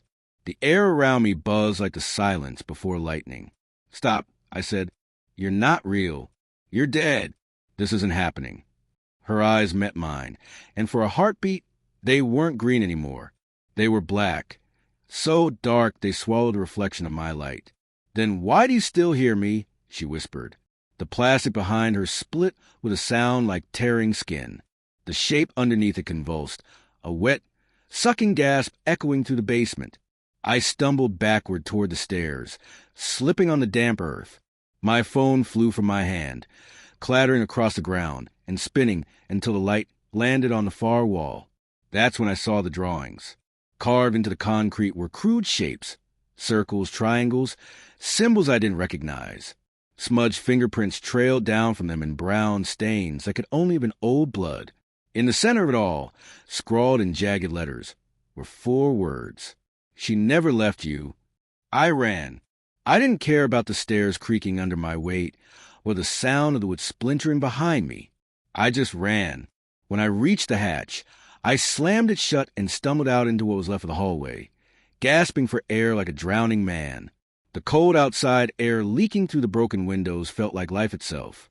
For a few minutes, I stood there doubled over, hands on my knees, trying to slow my breathing. My head spun. The world tilted. When I finally looked up again, I realized my phone was gone. It was still down there in that basement, still glowing faintly in the dark. I wasn't going back for it. Not ever. I made it back to my car and slammed the door shut. My hands were shaking so badly I could barely get the keys in the ignition. The moment the engine roared to life, I threw it into reverse and tore down the driveway. The whole time I drove, I expected to see her in the rearview mirror. Or worse, sitting in the back seat. When I finally made it to the main road, I pulled over and just sat there, my hands gripping the steering wheel until my knuckles went white. My reflection stared back at me from the dark windshield, pale, trembling, eyes wide and sunken. I barely recognized myself. Then I saw it, a faint shape in the reflection, standing behind me. I turned, heart leaping into my throat, but the back seat was empty. When I looked back at the windshield, it was gone. But on the glass, drawn in the condensation from my breath, were 3 words. You never burned. I wiped it away with my sleeve, panic clawing at my chest. That phrase again. The same one from the email. The same one from the first night. I drove for hours. I didn't even know where I was going, just away. Away from that house, from those graves, from her. But no matter how far I went, I couldn't shake the feeling that she was following me. Every shadow on the road looked like her silhouette. Every time I blinked, I saw her eyes in the darkness. By the time I pulled into a motel off the interstate, it was almost dawn. The parking lot was empty, the neon vacancy sign buzzing faintly above the office.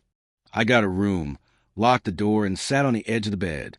I was filthy, shaking, my clothes reeking of smoke and earth. I just stared at the wall until my thoughts started to fade. At some point, exhaustion took over. I must have fallen asleep sitting up, because the next thing I remember was the sound of my phone buzzing. I froze. It couldn't be my phone. It was still in that basement. But the sound came from the nightstand beside the bed. Slowly, I turned my head. There it was, my phone, sitting neatly next to the lamp. I stared at it, afraid to touch it. The screen lit up on its own, a soft glow filling the room. The battery icon read 100%. A new message appeared across the screen. Rebecca, you left the door open? I sat perfectly still. My pulse thudded in my throat. Then, from somewhere beneath the floorboards, I heard it, the sound of footsteps. Soft, wet, coming up from below. The sound came again. Slow, deliberate steps that seemed to drag across the motel floor beneath me, each one landing with a damp, heavy thud. It wasn't possible. I was on the 2nd floor. There was no below, but the steps kept coming, echoing through the wood like something moving through hollow space. My hands gripped the edge of the bed hard enough to hurt. Every instinct told me not to move, not to breathe. The only light in the room came from that dim lamp on the nightstand, its yellow glow barely holding the shadows back. The phone buzzed again. I flinched, staring at it like it was alive.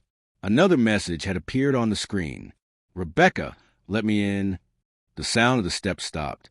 The silence that followed was worse. I could hear the hum of the light, the low rattle of the air vent, and my own pulse pounding in my ears. I told myself it wasn't her, that none of this was real, that I was losing my mind. But then came a new sound. A knock. Soft, gentle. At first, I thought it was from the hallway. But no, it was coming from the closet. 3 slow knocks, evenly spaced, like someone testing to see if I was awake. I stood up without realizing it, every muscle in my body tight, the phone still glowing in my hand. I didn't want to look. I didn't want to see what was behind that door. The knob was old brass, dull with age, and for a second I thought I saw it move. Just slightly, enough to catch the light. Then another message appeared. Rebecca, you forgot to close the basement. My stomach dropped. I backed away toward the far wall, my breath coming in ragged gasps. The phone buzzed again before I could even think. Rebecca, he's still down there. I didn't know what that meant. He's still down there. My brain refused to make sense of it.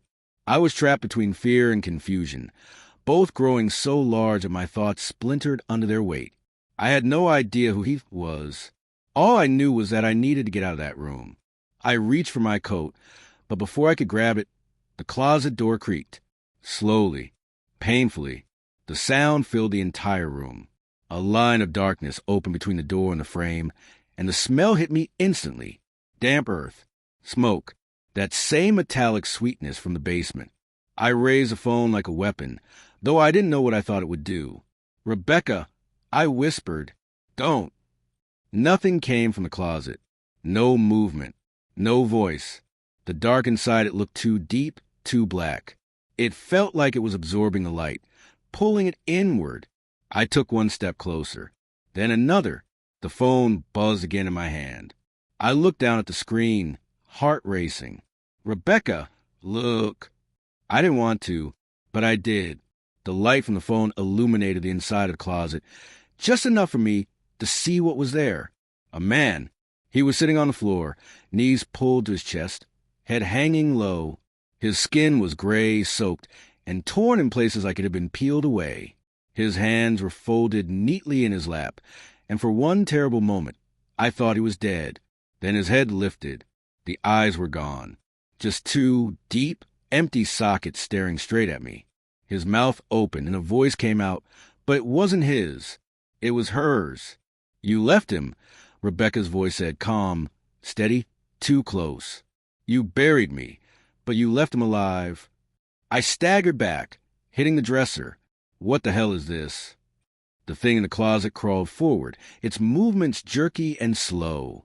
Its skin stretched as it moved, making a sound like wet fabric tearing. The smell was so strong I gagged. I fumbled for the doorknob, but the second my fingers touched it, it burned. Hot, like metal left in fire. I yanked my hand back with a cry. The thing kept coming. "Rebecca, stop!" I shouted. "I don't know what you want from me." The voice came again, but softer now. Closer. "I want you to remember." Then the light went out. The room vanished.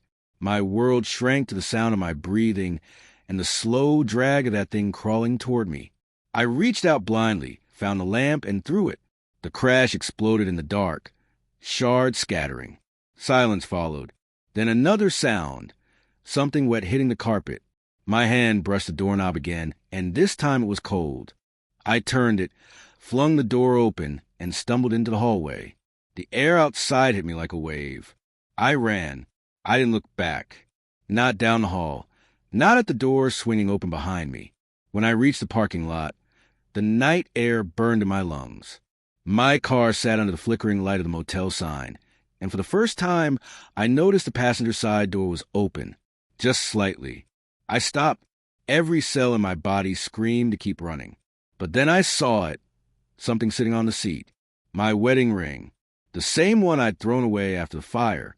The gold band glinted faintly in the cold light. Inside, the engraving I hadn't seen in years.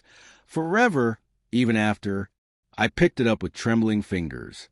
The metal was warm, too warm. My phone buzzed again in my pocket. "Rebecca, you left the others too." I looked around, scanning the empty parking lot. Every window of the motel was dark.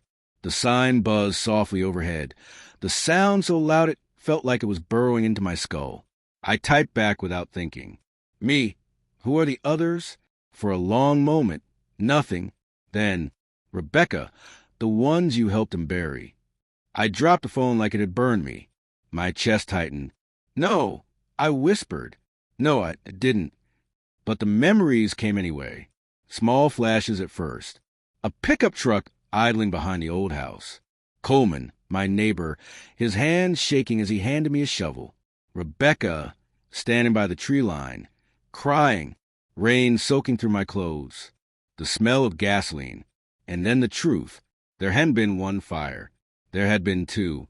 The first one, small, controlled, started in the woods weeks before the night she died. We'd found something out there. Or rather, she had. A concrete hatch half buried under the roots, like a forgotten cellar. She said it wasn't ours. Said we needed to call someone. But I didn't. We opened it. And I remembered what was inside now, what we found. Not just bones. Not just old remains. Bodies. But they weren't burned. They were preserved. Perfectly. Like they'd been waiting. The man I'd seen in the closet. He'd been one of them. Rebecca had wanted to tell the police. I'd begged her not to. We'd argued, screamed, and in the end, I told her we'd seal it, burn it all, pretend it never happened. But she couldn't. She'd gone back down there, and she hadn't come up again. The next morning, the fire started, and I'd let the world think it was an accident. I was shaking so hard I could barely breathe. I started the car, hands slick with sweat. The headlights flared to life, cutting through the darkness, and for a moment, I thought I saw her standing in the beam. Rebecca. She wasn't burned now. She wasn't broken. She was just there, her coat wet, her eyes green, her expression unreadable. I blinked and she was gone. The phone buzzed again on the seat beside me. Rebecca, come home, Daniel. He's still waiting for you. My throat tightened. Me? Who? The reply came instantly. Rebecca, the man in the basement, the one who helped you. Then another message followed before I could even react. Rebecca, he never left either. The wind howled through the trees, shaking the old sign above the road. I gripped the wheel, staring out into the dark highway ahead. And then I saw him, in the rear-view mirror, a figure standing by the edge of the road, half in the shadows. A man, still, watching. Coleman. For a few seconds, I couldn't move. My hands locked around the steering wheel, eyes fixed on the rear-view mirror. Coleman didn't blink. He didn't move. He just stood there behind the car, drenched in the sickly glow of the motel light, his face blank, water dripping from his hair. The same man who'd helped me that night, the one who vanished without a trace. He looked exactly the same as he had 3 years ago. The same flannel shirt, the same tired posture. Only his eyes were wrong, too dark, too still. I blinked. He was closer. I didn't hear footsteps, didn't see him move, just that flicker of space collapsing between us, as though the world had skipped a frame. The breath caught in my throat. I slammed my foot on the gas, the tires screeching as the car lurched forward. Gravel and snow sprayed from beneath the wheels. I didn't look back. I didn't have to. I knew if I did, he'd be in the back seat. The road ahead was swallowed by trees. My headlights cut through the dark, illuminating the twisting path in brief flashes. I drove without direction, my pulse roaring in my ears, until a familiar green road sign rose out of night. Danvers for miles. Danvers. The town where it all started. The house. The fire. The grave. I didn't know why, but some part of me knew that's where I had to go. There was something unfinished there, something waiting. Rebecca's messages, the man in the basement, Coleman. Everything was leading me back. Maybe it was madness. Maybe I was already dead. But I couldn't stop. The closer I got, the thicker the fog became, curling over the asphalt like smoke. The trees leaned over the road, their branches clawing at the car. When I finally turned onto the old gravel drive, the headlights fell on what was left of the house. It looked worse than before. Half collapsed, eaten by moss and rot. The walls that still stood were streaked black from soot, and the air smelled faintly of ash and decay. But the strangest thing was the light. There was one window on the first floor still glowing faintly yellow, as if someone was home. I killed the engine and sat there in silence, staring. My hands trembled on the keys. The fog pressed close to the car windows, so dense I could barely see past the hood. The light in the window flickered once, like it was waiting for me. Then my phone buzzed again. Rebecca, he's inside. I didn't want to move. I didn't want to know. But the weight in my chest, the guilt that had been growing since that first message, left me no choice. I had to end this. The front door groaned when I pushed it open. The smell hit me immediately. Earth, rot, and something faintly metallic. The air was wet and heavy. My flashlight beam carved to the dark, revealing the same charred walls, the same blackened staircase, and beneath it, the same basement hatch. It was open. The memory of that night came rushing back in fragments. The way Coleman had stood at the top of those stairs, his face pale in the firelight, muttering that he didn't want to go down there. Me shoving the shovel into his hands, telling him we had no choice. The sound of Rebecca screaming from below. I swallowed hard. My throat was so dry it hurt. I stepped down into the dark. The air grew colder with each step, the smell stronger. My flashlight flickered again, its beam dimming as I reached the bottom. The corridor stretched ahead just like before, walls damp and covered in those same carved names. But now there was something new, a faint glow coming from deeper inside, a pale light seeping through cracks in that same metal door. "Rebecca?" My voice came out hoarse, almost swallowed by the stillness. No answer. I walked toward the door. Every step echoed too loud, bouncing off the concrete walls. The light behind the door pulsed faintly, slow and rhythmic, almost like breathing. When I reached it, I hesitated, my hand hovering over the handle. Then a voice came from behind me. "You came back." I spun around. Coleman stood at the foot of the stairs, the flashlight's beam catching his face. His skin was gray, his eyes hollow, but his expression was the same mix of fear and defiance I remember from that night. "You shouldn't have," he said quietly. I couldn't breathe. "You're dead," I said. "You disappeared." He shook his head slowly. "I never left." He stepped forward, the light flickering across his face. "You remember what happened, don't you?" "I remember the fire," I said. He gave a short, bitter laugh. "No. You remember after the fire, when you came back here, when you said we had to hide what we found." I tried to speak, but my throat closed. "We didn't kill anyone," I said. "We didn't." "Didn't we?" He gestured toward the door. "What's behind? That isn't something you can bury, Daniel.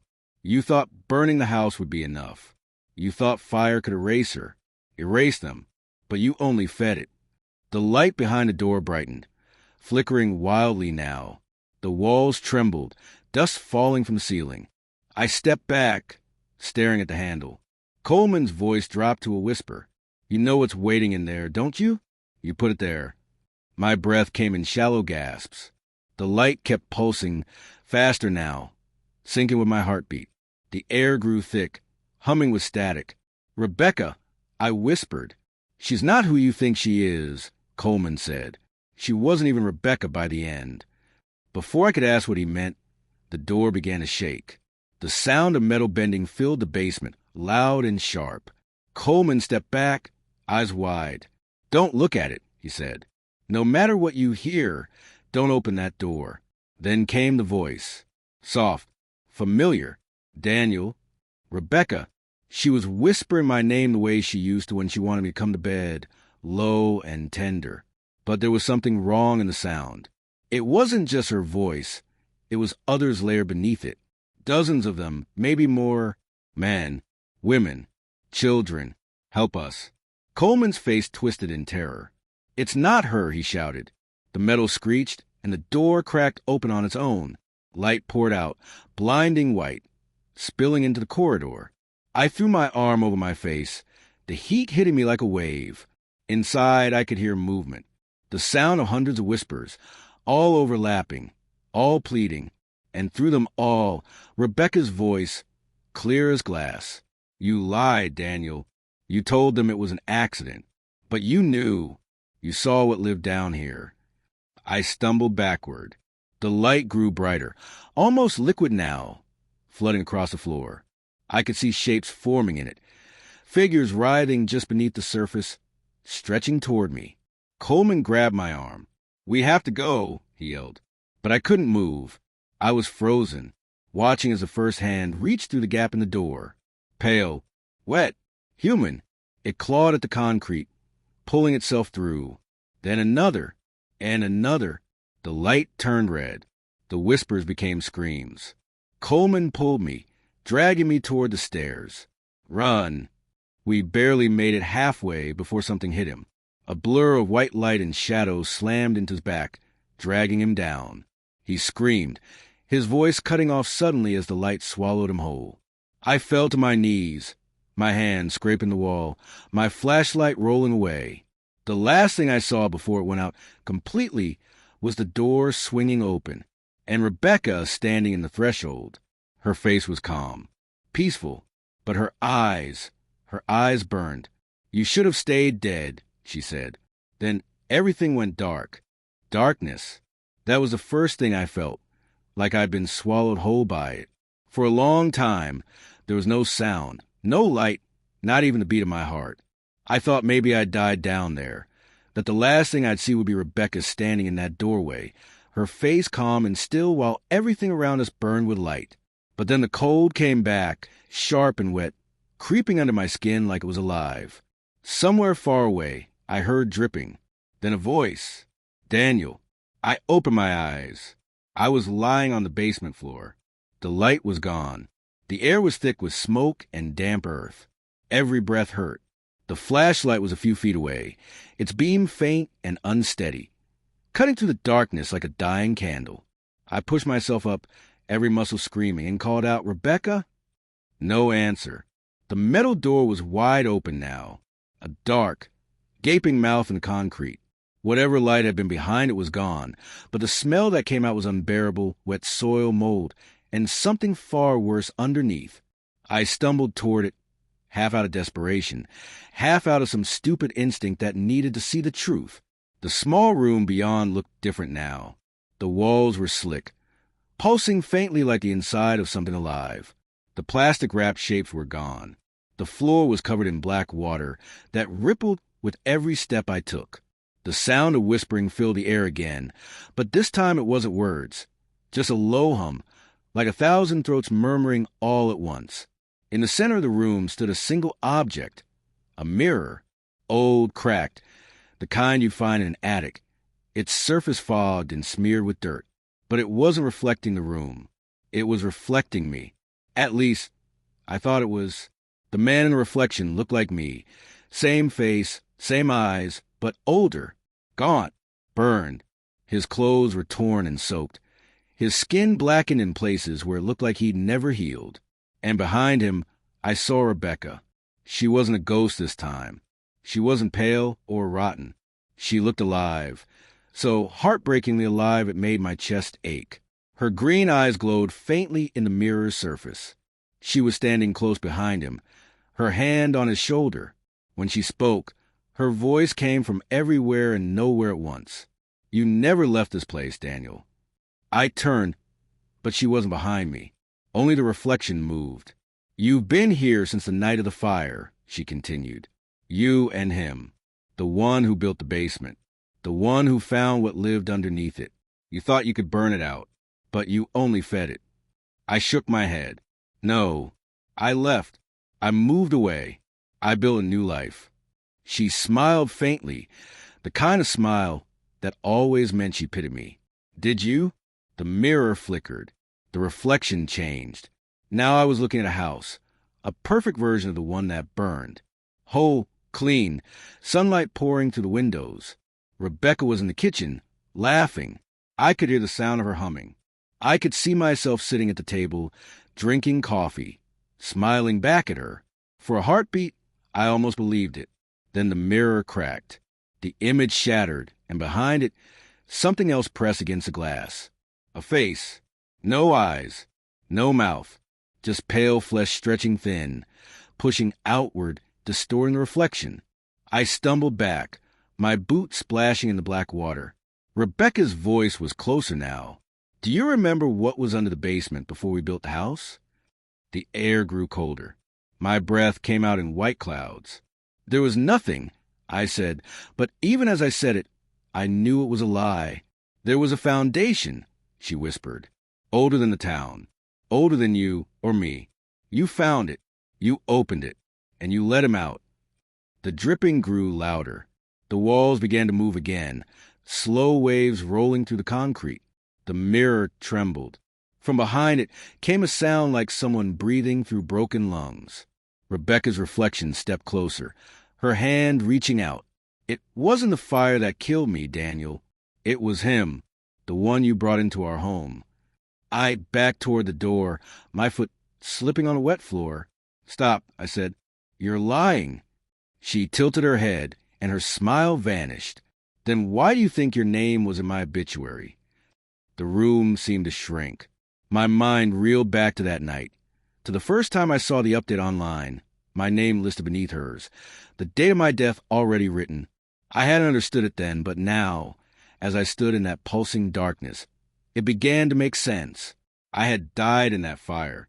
The part of me that crawled out, the part that built a new life, was only what he left behind. I stumbled toward the door, but the floor seemed to shift beneath my feet. The water rippled, and something moved just beneath the surface. A hand. Then another. Dozens of them. Pale, twisted, reaching up.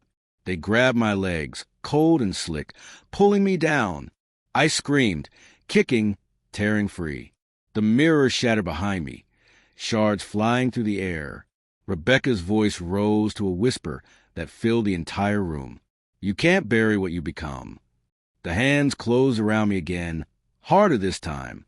They weren't pulling me down, they were pulling me back. My vision blurred.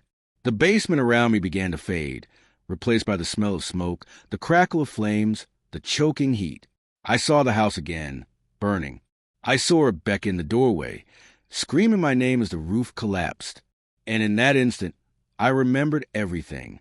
I had started the fire, not to kill her, not at first, but to destroy what was in the basement, to seal it, to stop it from spreading. I thought I could contain it. But when she ran back inside, when she wouldn't leave, it took her. And me. The light flared again, swallowing everything. When it cleared, I was standing in the ruins of the house. Daylight, the smoke long gone. Only ash remained. The basement hatch was sealed, the ground around it black and cracked. I looked down at my hands. They were clean. My clothes were new. My reflection in a broken shard of glass looked alive again. For a moment, I thought maybe it was over. Then I heard the familiar buzz of my phone. I pulled it from my pocket. A notification blinked across the screen. Obituary update. Rebecca Mills, 1985 to 2021. My heart sank. I tapped it open. The headline had changed again. In loving memory of Rebecca and Daniel Mills. And beneath it, a new line had appeared. Survived by the man beneath. The screen flickered, distorting. The letters shifting into shapes I didn't recognize. Jagged lines. Symbols carved like the ones on the basement wall. The phone burned in my hand. I dropped it into the dirt, watching as the glass spidered and split, light leaking from the cracks like blood. The ground beneath me rumbled. From the blackened soil, a single hand broke through. Pale, thin, reaching. It wasn't Rebecca's. It was mine. And as the earth split open, the last thing I heard was her voice, soft and distant, whispering through the static in my head. Forever, even after. Then the ground gave way, and the world went black again.